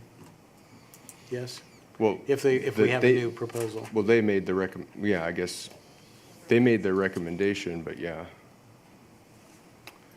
A new proposal would come back to the planning commission, would it not? It does not have to. Does not have It to. can come back to you. So at this point in time, if the developer has an alternative proposal, then they can bring it directly to council. Yes. This is Recently, unusual. well, it's not. Recently, you all sent it back to planning commission. Yeah, we've done it, yeah. So I would say that is highly untraditional to do any deep dive into hydrology. This is a land use question. Right. Is it appropriate to build houses here? Yes or no? Is the density appropriate? Yes or no? And asking someone to do an in-depth hydrology report at this phase is That would highly. normally be at the plating stage, the final. Right, because they Right. generally don't, they've already done a fairly Right. in-depth analysis, knowing that I think they joked that they've created a moat around the whole thing to capture the water, so they know that there's an issue, and they've already dedicated enough land at this point to show that they know that hydrology is probably the most important aspect of this, besides traffic and connectivity. And I just would remind you all that this is a land use question, and the comprehensive plan says, yes, it is appropriate to put houses here. We're not asking for an industrial site or a commercial site. This is an infill surrounded on 4 sides by development. Again, so it's more of an RS question and the density that's been proposed. So that goes back to the question that was raised about from 2,200 to 2,400 square feet that they said that they would need to That's a house size, not a House lot size. size. Okay. So they already increased the lot size from 7,100 to 8,000 square feet. So they've already, during planning commission, they already amended it, added 900 additional square feet to each lot. And I don't even know that the site plan that you see fully reflects that because it was built to 7,100 square feet. So if you're talking about density, it would not be the house size. It would be the lot width, which the surrounding neighborhoods, you could, I mean, if you want more study, then maybe look at the lot widths of the surrounding neighborhoods. I did say earlier that they are not actual RS1s. That was a trend in the Yeah, city.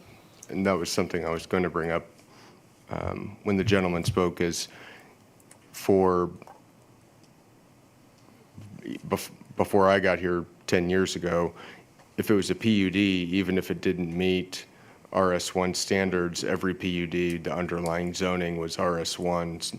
And that's where I think during Tory Lakes, there was confusion because the underlying zoning, maybe the discussion was RS1, but the specifics in the PUD made it clear this is not going to be an RS1 product. And so I can totally understand the public's confusion. And that's, I think, when we went through the UDO process, tried to make an effort to have the PUD reflect the actual underlying zoning when it was brought to the Planning Commission and to the City Council. So we clearly are at an RS2 by all standards with what's been proposed on the PUD? No. Or are we closer to an RS3? RS2, the lot width is 60, the 8,000 square foot minimum is what they're agreed to, 35-foot height limit. The only difference initially is the 45 versus 69% impervious surface coverage, which until we updated the UDO, we didn't even regulate. And the setbacks, 5 and 5, and then there's 15 and 25. So the garage facing, they still meet the 25-foot requirement with a little deviation. So they're exceeding the UDO in their number of trees planted. They have, I don't know offhand the percentage that's dedicated to, it's probably in here. I didn't highlight it though, the percentage that's dedicated to open space. I would just ask that you be very clear so that I understand what your expectations are. If you're denying it, I'm not sure I understand why. I think that's pretty reasonable. Yeah. I think from my perspective, again, the change from what was proposed from the Planning Commission, they were pretty clear on the 3 lots, even though the percentage, the square footage exceeded Tory Lakes, but they were clear with the 3 lots. And then from the standpoint of discussion about the 2,200 square foot homes versus 24, which was communicated, I think there's just some concerns. I would say from a land use perspective, yes, if it's meeting RS2, RS2 probably is appropriate if we are staying with RS2 or better.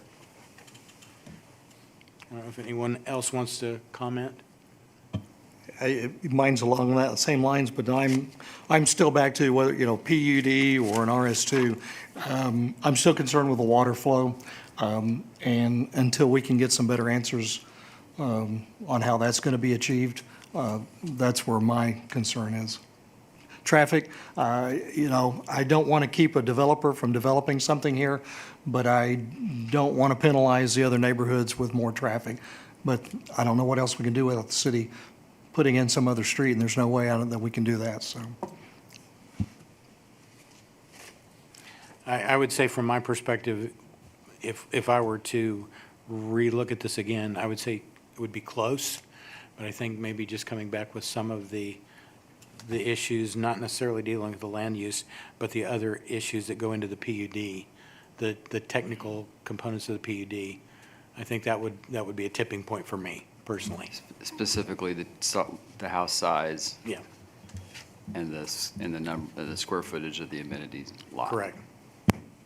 Yep. But I am one vote.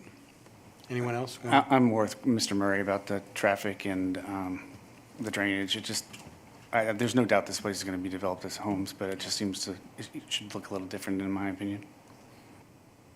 To the extent that, from a traffic perspective, you're worried about Providence Hill, or you're worried about this specific layout?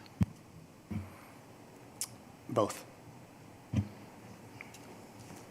Yeah. So I honestly don't know anything You don't, around it. is there a solution that you could present? That I can present? Or, I mean, is that? I'd like to see options, but it's not my line of work. I'm not a traffic engineer. A different conceptual site plan? Maybe. But that's where it gets to, are we worried about traffic in Providence Hills? Or are we worried about the site plan that we're dealing with tonight? Correct, yeah. So if we're worried about Providence Hills traffic, then this site is not feasible under that logic. So that's what I'm trying to figure out. What are we trying to solve for when we deny?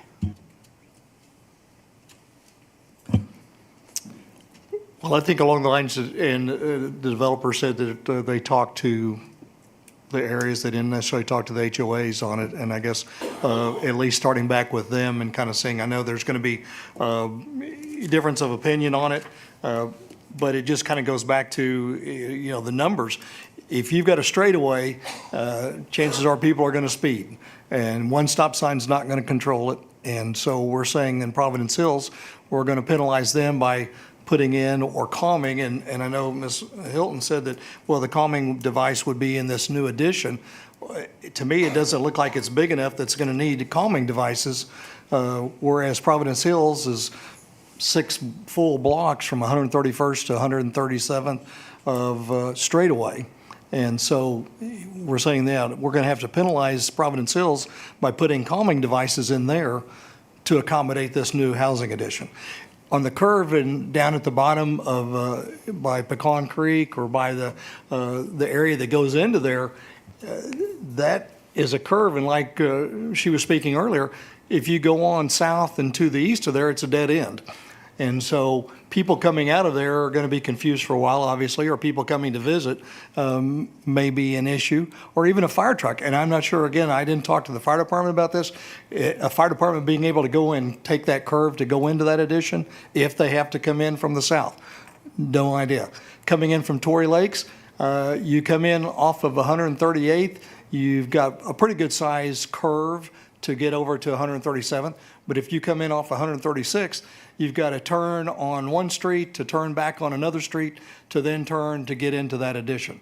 So there are areas that I think that are going to be an issue with people parking or kids playing, and you can't stop any of that. Providence Hills on 20th Street, South 20th. Yeah, there may not be kids playing out there, may not be cars, but it's just such a straightaway. I hate seeing something happen. Anyone else? Again, so I think the feedback is, again, just the concerns that were addressed this evening. Again, is from my perspective, I think just staying with strict adherence to what was initially proposed to the Planning Commission, addressing the disparity on the PUD portion, not the necessarily the land use designation on the RS2. I think RS2 is, in my opinion, is appropriate. But going to the details. Is that helpful? Yes, no, maybe so. All right, moving on. We will not have item 4 since item 3 did not pass. We are up to item 5, consideration and appropriate action relating to resolution number 878, a resolution creating, naming, and establishing the commencement date for increment district number 7, City of Jenks, ratifying the confirming ordinance number 1612, and we have a presentation. All right, good evening, Nate Ellis, Public Finance Law Group. The next two items kind of relate together. This is the proposed, the fields at Elm Street, or the fields on Elm Street development project. And so this initial resolution, actually pursuant to the ordinance that created or adopted the Jenks River Entertainment District project plan, provides that each of the different increment districts, A, B, and C, would be at a later date implemented by resolution. And so you've already implemented TIF number 6, that is where the Tulsa Premium Outlets that was adopted like over a year ago now, I think. And then, so this is talking about what was TIF Area C, and if you scroll to, it's page 136. Yeah, there you go. On the map, you can see the green area is what would be TIF 7. So this is the area that's along Elm Street, just south of Polecat Creek. Kind of opposite TIF 6 that's the Tulsa Premium Outlets area. And then the TIF B area that's in blue, it's a little hard to see on the screen, is right above. That's where the aquarium area is. So, so this initial resolution establishes, or it commences TIF number 7. It actually will kind of stick the start date out into the future to coincide with expected completion of projects. So the TIF itself wouldn't actually begin until January 1 of 2028. It would go for a 25-year term ending at the end of December in 2052. And the base assessed value and all of that would be established at the point in time that this actually commences in 28. So I'm happy to answer any questions on that, but that's the gist of it. And then that kind of sets the stage then to move into consideration of a proposed development agreement.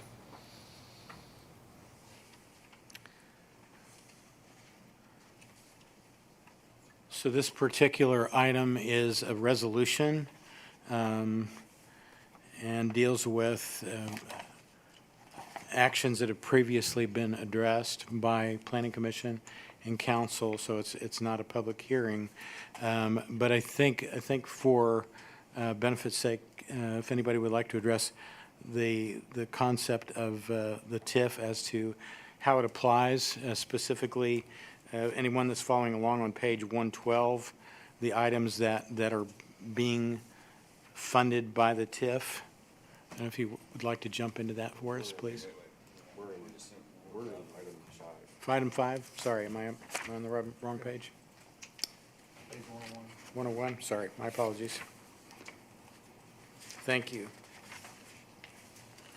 I got my paperwork out of You've order here. answered my question. I was kind of, I Please. didn't understand the starting January of '28, so you've answered my question on the why. Thank you.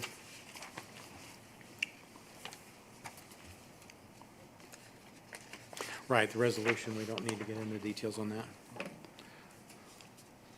So are there any questions on resolution number 878 by council? I make a motion to approve the resolution 878 as presented. Second. We have a motion and a second. Any questions? Short. Yes. Emmons. Yes. Abel. Yes. Murray. Yes. Vice Mayor Brown. Yes.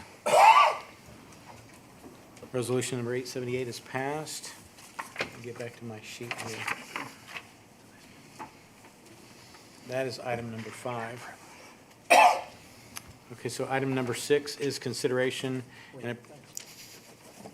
and appropriate action relating to resolution number 879, a resolution authorizing the Jenks Economic Development Authority, the authority to assist the city of Jenks, Oklahoma City in carrying out the administering the Jenks River District Economic Development Project Plan and adopt the city, approving and authorizing the execution of an economic development agreement. Okay, thank you. So this item, there's also a companion agenda item on the JEDA agenda following this, but the purpose of this would be to approve the development agreement or the proposed development agreement with the Fields on Elm Street LLC, which provides for assistance in development financing in an amount not to exceed $55 million for public infrastructure improvements necessary to support the development, which includes streets and utilities and public spaces.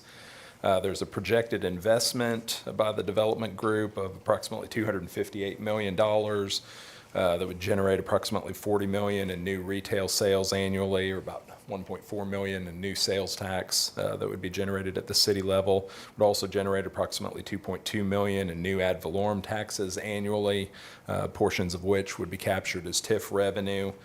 The project components include a 270-unit condo, interactive sports facility, approximately 128,000 square feet of retail and commercial space, and outdoor baseball and softball fields.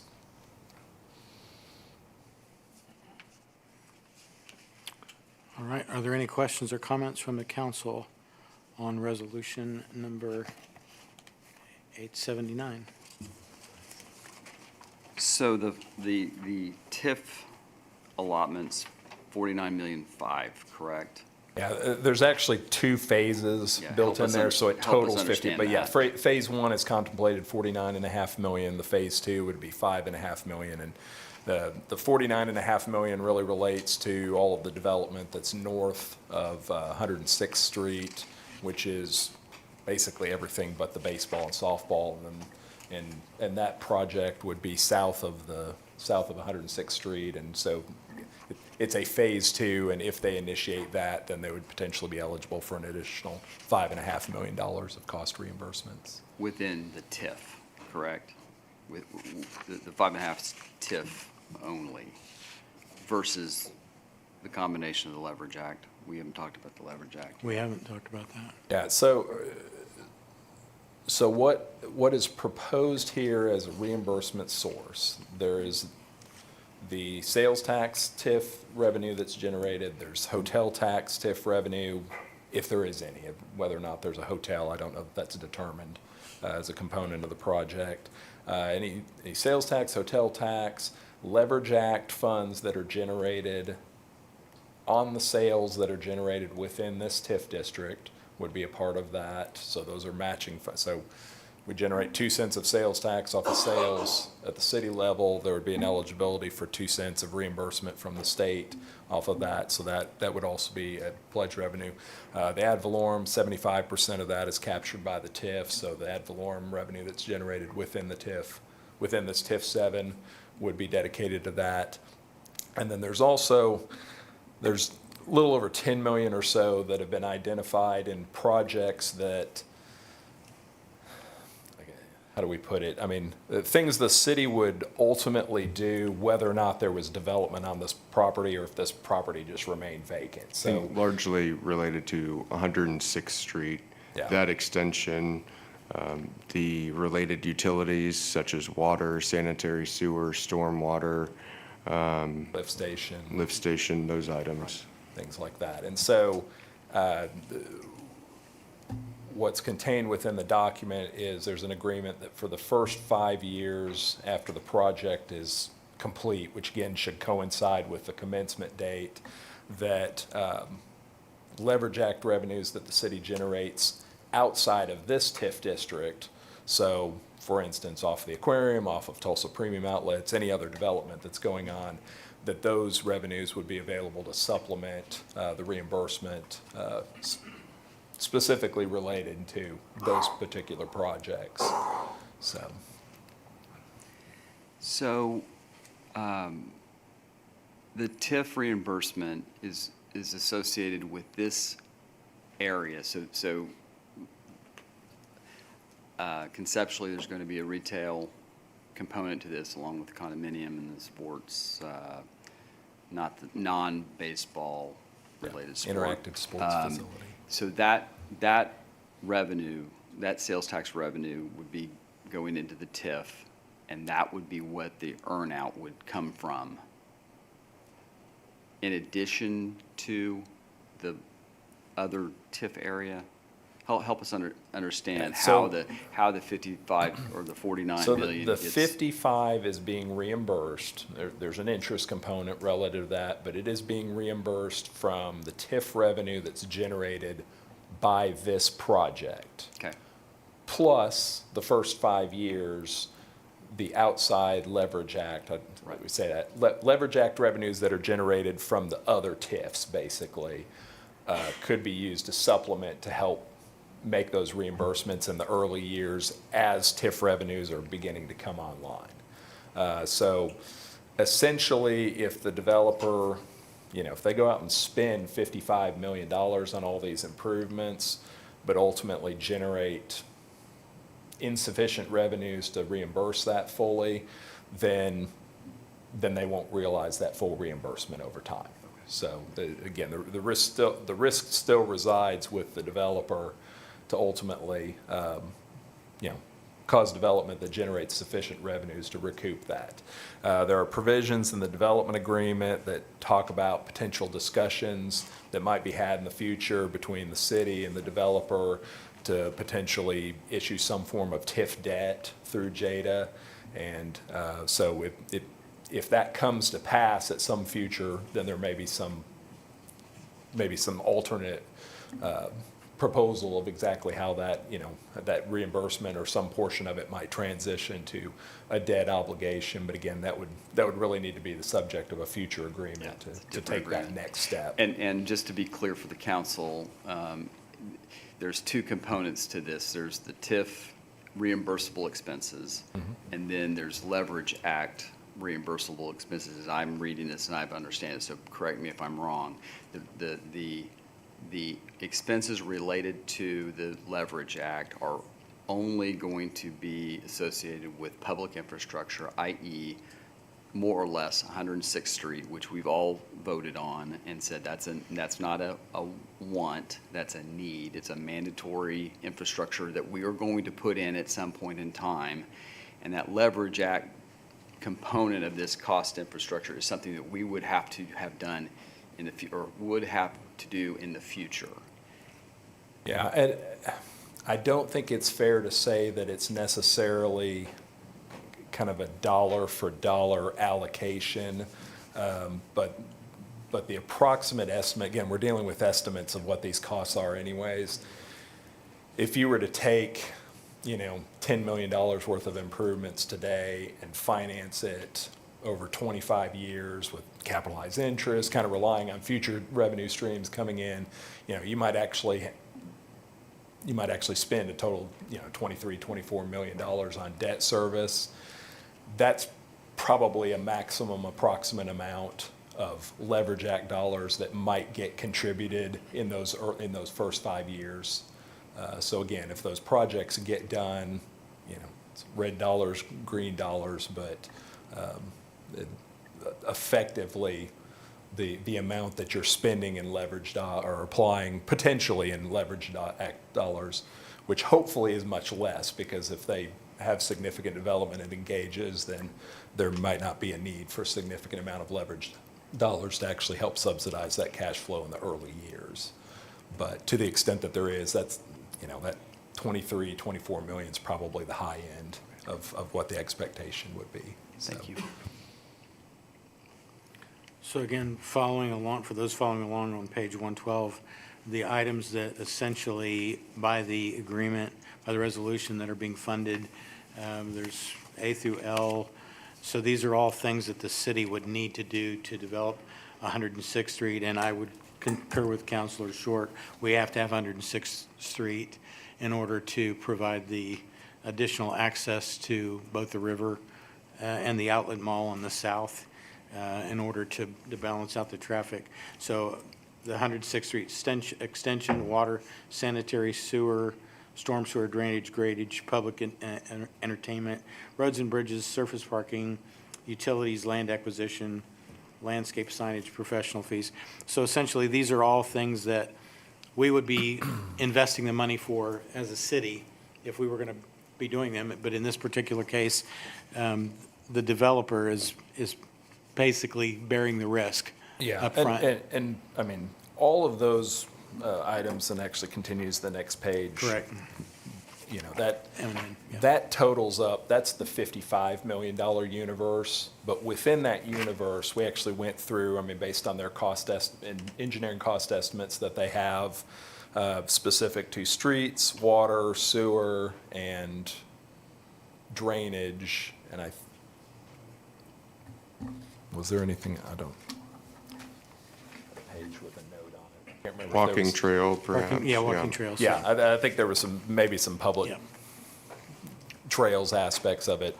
That was in the $10 to $12 million range of things that, again, the city staff felt like these are things that we would do again, even if all of this other land stayed and there was no project. Ultimately, those were things that the city would take responsibility to go ahead and do anyways. So Basically, this just helps accelerate the 106th development, the road for 106th. Right. And helps stimulate that. And then we'll have to carry on from Wilmont on, or Polecat on. But this helps us to stimulate that infrastructure. I think there's a lot of confusion about the use of TIFs, and it's not a blank check to the developer for $55 million. It's the developer has the upfront costs for the water, the sewer, all the utilities and things that are being put in, and they're only being reimbursed up to the aggregate amount that's in the agreement, and they're capped, and it's only paid back or reimbursed from tax revenues that would be generated as a result of it. So, and like the other agreements that we've adopted, they will actually need to present, evidence of completion of improvements that they turn in basically as a reimbursable item and then get reimbursed over time. So it's not just, they just have $55 million that they get to pull down. So again, this supports public infrastructure that's needed, that we recognize is needed, and it's doing so without raising property taxes or directly taxing the citizens of Jenks. Correct. Well, I guess my final comment is we're taking land that is worth a substantially less amount. I don't know what the dollar amount is of the valuation of that property, but if this project is brought to fruition, it's going to generate substantially higher ad valorem that, frankly, in our TIF document, 25% of the TIF revenue goes to Jenks Public Schools. Correct. Yeah. And that's a big part of why we have TIFed so much of our commercial property and why the taxing authorities were generous to, provide a substantial amount of the reimbursement of the ad valorem to the Jenks Public School system. So it really benefits Jenks Public Schools substantially. So all the taxing authorities had to sign off? Correct. Public schools, INCOG, everybody's involved? Correct. Yeah, that was actually, 2.5 years ago that we completed that process. Are there any questions from council on this particular resolution? We will entertain a motion. I make a motion to accept Resolution 879 as written. We have a second? Second. We have a motion and a second. On the motion. Short, Yes. Emmons. Yes. Abel, Yes. Murray, Yes. Vice Mayor Brown. Yes. Thank you. All right, that was item 6. Other business, city manager's report. Vice Mayor and members of council, our sales and use tax check for the month of August was 36% higher than the same month the previous year. The use tax collected for the month of August, however, was 8% lower. The combined sales and use tax collection was 26% higher than the same month the previous year. And for the first 2 months of the fiscal year, sales and use tax collections are 35% higher than last year. As I've said for a while now, this will be the last month that we're comparing against the previous year when we didn't have the mall, so it'll be interesting to see what our sales tax numbers look like next month and in October when the mall, most of those stores would have been fully reporting. Elm Street, after numerous attempts, the contractor and staff modified the temporary controlled traffic pattern at the intersection of 121st and Elm to minimize traffic backup and improve signage. I know that we went through numerous iterations of the cones and the traffic timing going southbound and northbound there on Elm.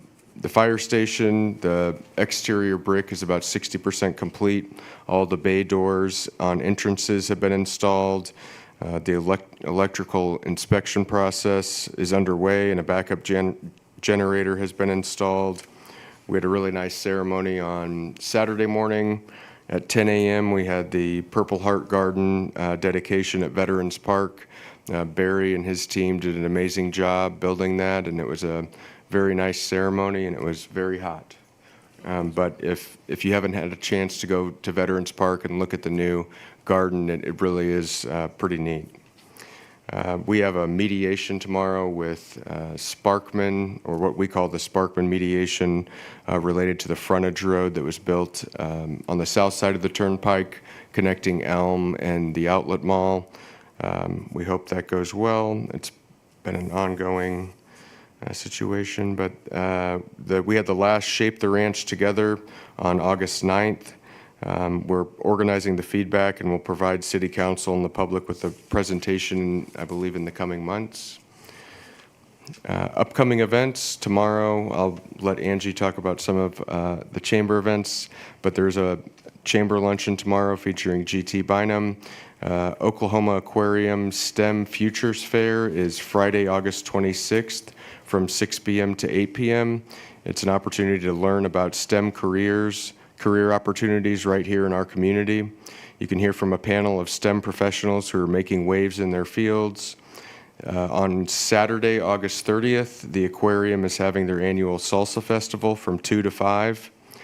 On September 12th, from 2 to 3, the Jenks Library is going to celebrate their 50th anniversary. That's pretty incredible. The State of the City for Mayor Box is September 17th. And again, the Jenks Chamber Golf Tournament is October 7th. And we have an update on the low water dam. We've had 2 of 3 workshops between the City of Jenks, City of Tulsa, and the engineering firm that is contracted to work on the design. And Assistant City Manager Robert Carr will give a short summary of that workshop. Mr. Trott, before we get to that, I want to thank the staff for the concerns at 121st and the Elm project. I think that there were some materially important concerns that were voiced, and I think the staff did a tremendous job expediting change. I know it's hard, but that change was swift, and I think it's effective, so thank you. Good evening, Vice Mayor and Council. I put together a written report for you that I'll talk from about the Low Water Dam project. Engineering is contracted with the city of Tulsa, and the objectives of what is trying to be done now is to explore alternative engineering and design features, and then reach a 10% level of design, only 10%. And with that is a detailed cost estimate of what is going to be put in at the low water dam. The first meeting that I know the Vice Mayor was at was on June 26th, the first workshop.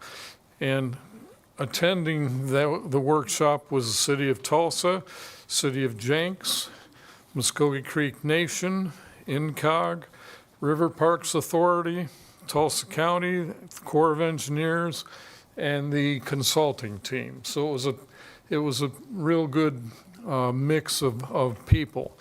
Now, I know I was sitting the other day with a representative from the Creek Nation, and he was asked by some other higher-ups on whether they should go, and he basically said, if you want to be bored all day listening to a bunch of engineers talk, then you're welcome to come, but I'll cover it for you. So that's what I'm telling you about now, is what was talked about at those meetings. The first meeting focused on future engineering construction methodology, and it was to help minimize unforeseen conditions, because they had recognized that there were some things that had happened on the zinc low water dam, and we didn't want to transfer that to this project also, and to keep the construction costs under control. They had some issues with getting some of the equipment because of the way it was structured. And what was agreed to was to do a construction management at risk contract, which would bring the contractor into the design process very early and maybe enable getting some of the equipment ordered early in the process. The second meeting was held on August 14th. Same people were at the meeting, maybe a different mix of the people, but they were all there. What that meeting was about was to look at the dam gate construction materials, because there's different ways that you can build the dam and have it raise and lower. And they were using the experiences from the zinc dam as a basis, and told us about the expected lifespans. Just as an aside, the bladder system that is at Zinc Dam is made of a heavy-duty rubber material, and it deteriorates over time. It's about a 30-year lifespan. So that, and that compared to a mechanical gate, which has different features to it, is more of a 75-year lifespan. So there's a big difference there.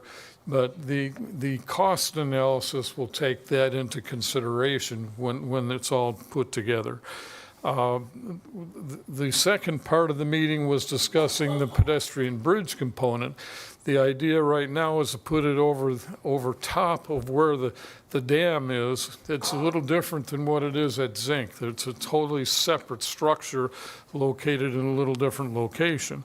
They talked about different bridge configurations, different bridge types of materials, and how it would look. And the bridge that we would expect at this location would be, again, it would be on top of the dam. And to go all the way across is approximately 1,850 feet, so it's not a short structure. It's 20 feet wide, and the cost would be estimated anywhere between depends upon the type of construction materials, but it could be anywhere from $15 to $20 million just for the bridge structure. The consultant has been trying to get their soil people out there to take borings, but they can't do it because the water level's too high in the river right now. So, and that's where they really want to get some more information about what's happening there. So that's kind of slowed things down from that standpoint a little bit.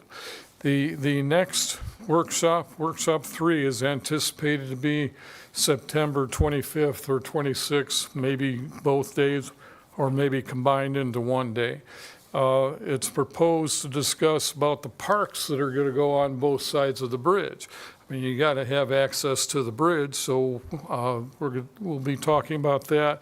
I think part of bank stabilization and other design elements that they haven't talked about yet will be brought up at the third and final workshop. They're still on track to have their findings and recommendations, their cost estimates, all done in February of next year, which will serve as a basis of making a decision on what to do next. And I put what they told us about some costs at the bottom of this sheet, because I think it's very significant in what may come out of what direction will follow when their report comes out. When they did the conceptual plan in 2015, the cost estimate and this includes both the dam and the pedestrian bridge, and I think the amenities, the parks and stuff like that on the sides, was $67 million in 2015. In 2017, it had gone up to almost $80 million. And then they said, well, if you start adding things together for what's been happening here lately with cost of materials and everything else, if we looked at today's cost, it would be about $95 million, which would include administrative and engineering costs. So if you want to have a number to stick in your head right now, before February, we're talking about the total calculated cost at this time is about $115 million, which is a whole lot different than what everybody was talking about at $67 million back in 2015. So there's probably going to be a lot of discussion when we get to the end of that report. Anybody have any questions you want to ask about this? Thank you. Thank you, Mr. Carr. Are there any other committee reports? All right, at this time, it is 8:15. We will call this meeting adjourned. We're going to take a brief recess, we'll say about 5 minutes before we start the JPWA meeting.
We're going to reconvene regularly scheduled meeting of the Jenks Public Works Authority. Mr. Macy, can we have a roll call, please? Short. Yeah, here. Emmons. Here. OJ. Abel. Here. Murray. Here. Vice Chair Brown. Here. Chair Box. All right, we have a quorum, and we have a consent agenda, item number 1. Are there any items that anyone would like to pull from the consent agenda, or can we have a motion? Motion to approve consent agenda as written. Second. We have a properly formed motion and a second on the consent agenda.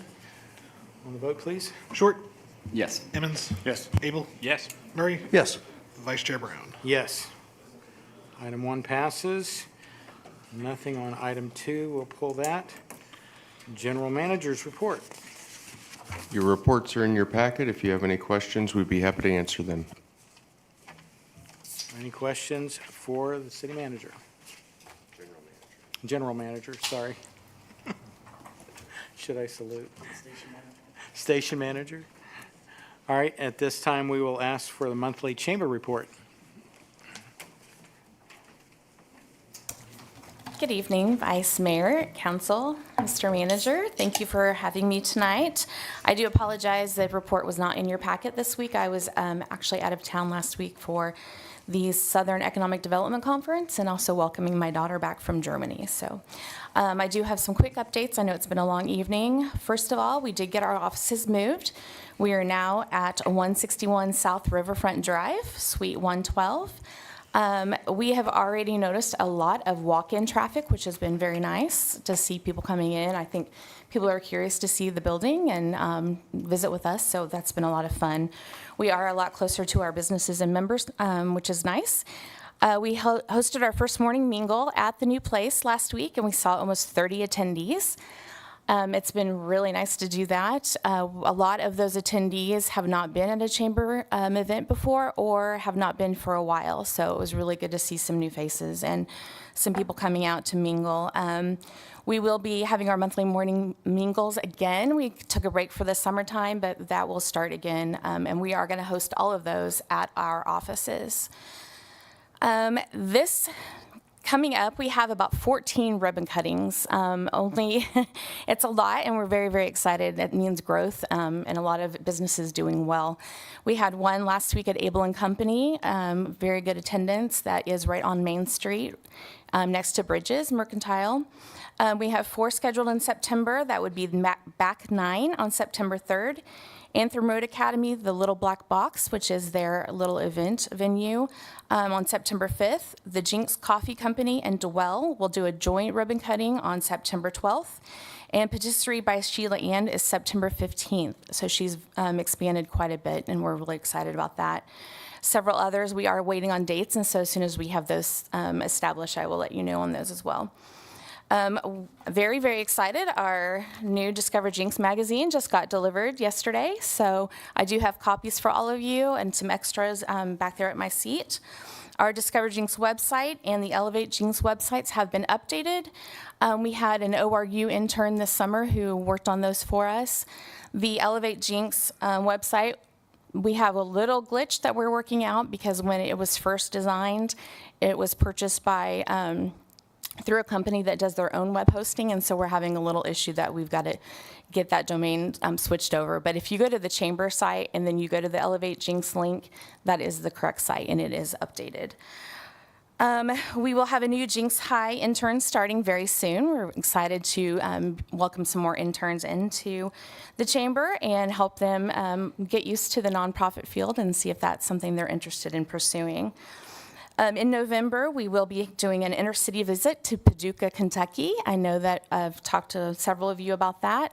We are working on finalizing those dates with the Paducah Economic Development Council, their chamber, and the tourism group. So as soon as we have those, I'm hoping registration will open here very soon for that trip. We will continue our monthly Network Jenks after hours. All those dates will be on our calendar.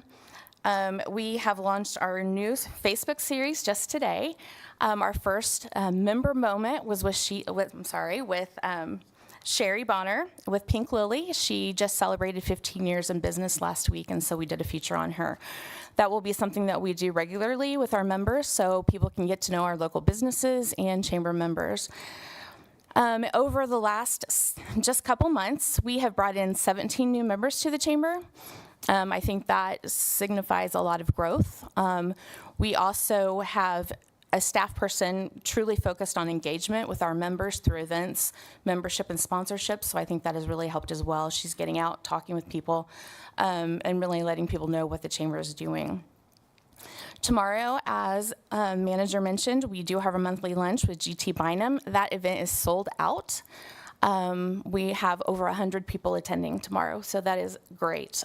Typically, we have a lot of walk-ins, and so we just want to let people know that it is sold out, and if you come in, you probably won't get lunch because it's a big crowd. Our Leadership Jenks registration deadline, we've extended it to August 28th, so you still have time to register for that. Currently, we have 7 registered. We have 2 more that I think are going to register here in the next few days. So it will be a smaller class, but it will be in the evenings on the second Tuesdays from 6 to 7:30 p.m. And our first session will be on September 9th. On August 28th, we have our Discover Jenks night. I'm very excited about this with the Tulsa Drillers. There's been a lot of promotion on that. We will be doing our Network Jenks after hours pregame from 4 to 6 p.m. at the stadium. So if you'd like to come and get a behind-the-scenes tour, you're welcome to do that with us. And there are discount tickets available. The Vice Mayor will be throwing out our first pitch. And the Jenks Trojaneers will be singing the national anthem. So very exciting. 1,000 people will receive the Drillers and Discover Jenks hats. They are on our Facebook page if you'd like to see what they look like. They're very cool. September 4th, we have a Women in Business Luncheon, and then Bagels and Benefits on September 10th. That is, if you are interested in a chamber membership or want to know more about the benefits, you're welcome to attend that with us. And again, the September 17th, State of the City. We have Symphony and Suites coming up, the Chamber Golf Tournament. Our October lunch will feature Cody Mayo and the Oklahoma film industry. And then October 31st, I want to spend just a second to talk about this, is our Trick or Treat event. This year we have moved locations. It will be at Riverwalk. I know people have asked a few questions about it not being on Main Street. There were some logistical things that had come up, but when we were looking at the planning of it, we were in talks with Riverwalk. With all of the chamber represents all of the businesses in Jenks and the surrounding communities. We currently have 5 events that are held in downtown or on Main Street. We do not have any at the Riverwalk. And so with some of the other issues we are looking at, we decided that we would try this year. It is going to allow us to also host a movie that night, as well as some other fun things that the Riverwalk is adding to the event with us. So businesses are still welcome to come and hand out candy. We are offering all the members, Jenks members in downtown businesses a free registration if you'd like to come and hand out candy. We want to make sure that our downtown businesses still get a lot of love and attention. So we are also planning some fun ways to recognize our Main Street businesses through October as well. So stay tuned for that as we get that planned. I think that's about all I have unless you have questions. So for the businesses that would show up for the Halloween event, will there be tables, tents set up for them? How will that work out? So they'll need to register with the chamber, just so we make sure that they have a space, because there are only a number of spaces that are available.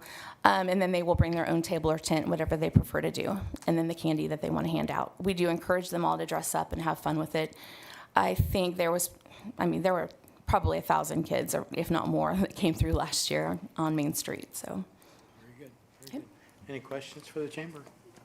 Was it last year, or maybe thinking of didn't the chamber, and you weren't here, but was it an Oktoberfest? Did they do an Oktoberfest? The Steins in the Park? That's, yes. Yeah, there was a Steins in the Park last year. We've opted not to do that event this year. Simply because Symphony and Suites got pushed back to October to accommodate our symphony and our school district. But also, we were competing with an event out in Tulsa, and so the attendance for that event was very, very low, and we wanted to make sure that we were focusing more on the events that were drawing more people. Okay, good, thanks. I think if you do that event again, it should also include free hot dogs, so it would be Frank and Stein's. That's a good one. I get a groan on that one. All right, any other questions for the chamber? And I will let you know, I will be working with a former college pitcher who's helping me loosen up. So I'm not gonna promise a 70-mile-an-hour fastball, but I will get it across the plate, so. We did get permission for retrospect to be on the field to make sure that they get that on video, so. Oh, very good, okay, great. Is there a pool being set up? I'd like to put my name down, anyway. All right, if there's no other business, we will adjourn on the JPWA meeting. And now we will move on to the scheduled meeting for the Jenks Economic Development Authority. Can I have a roll, please? Here. Short. Here. Emmons. Here. OJ. Abel. Here. Murray. Here. Vice Chair Brown. Still here. Chair Box. All right. So we have a quorum, and we have a consent agenda presented for business. Is there a motion? Any items that you would like to pull? I would like to make a motion to approve the consent agenda as written. Second. We have a motion and a second to approve the consent agenda. On the vote, please. Short. Yes. Emmons. Yes. Abel. Yes. Murray. Yes. Vice Chair Brown. Yes. All right. Is there any other business? Hearing none, we stand adjourned at 8:37.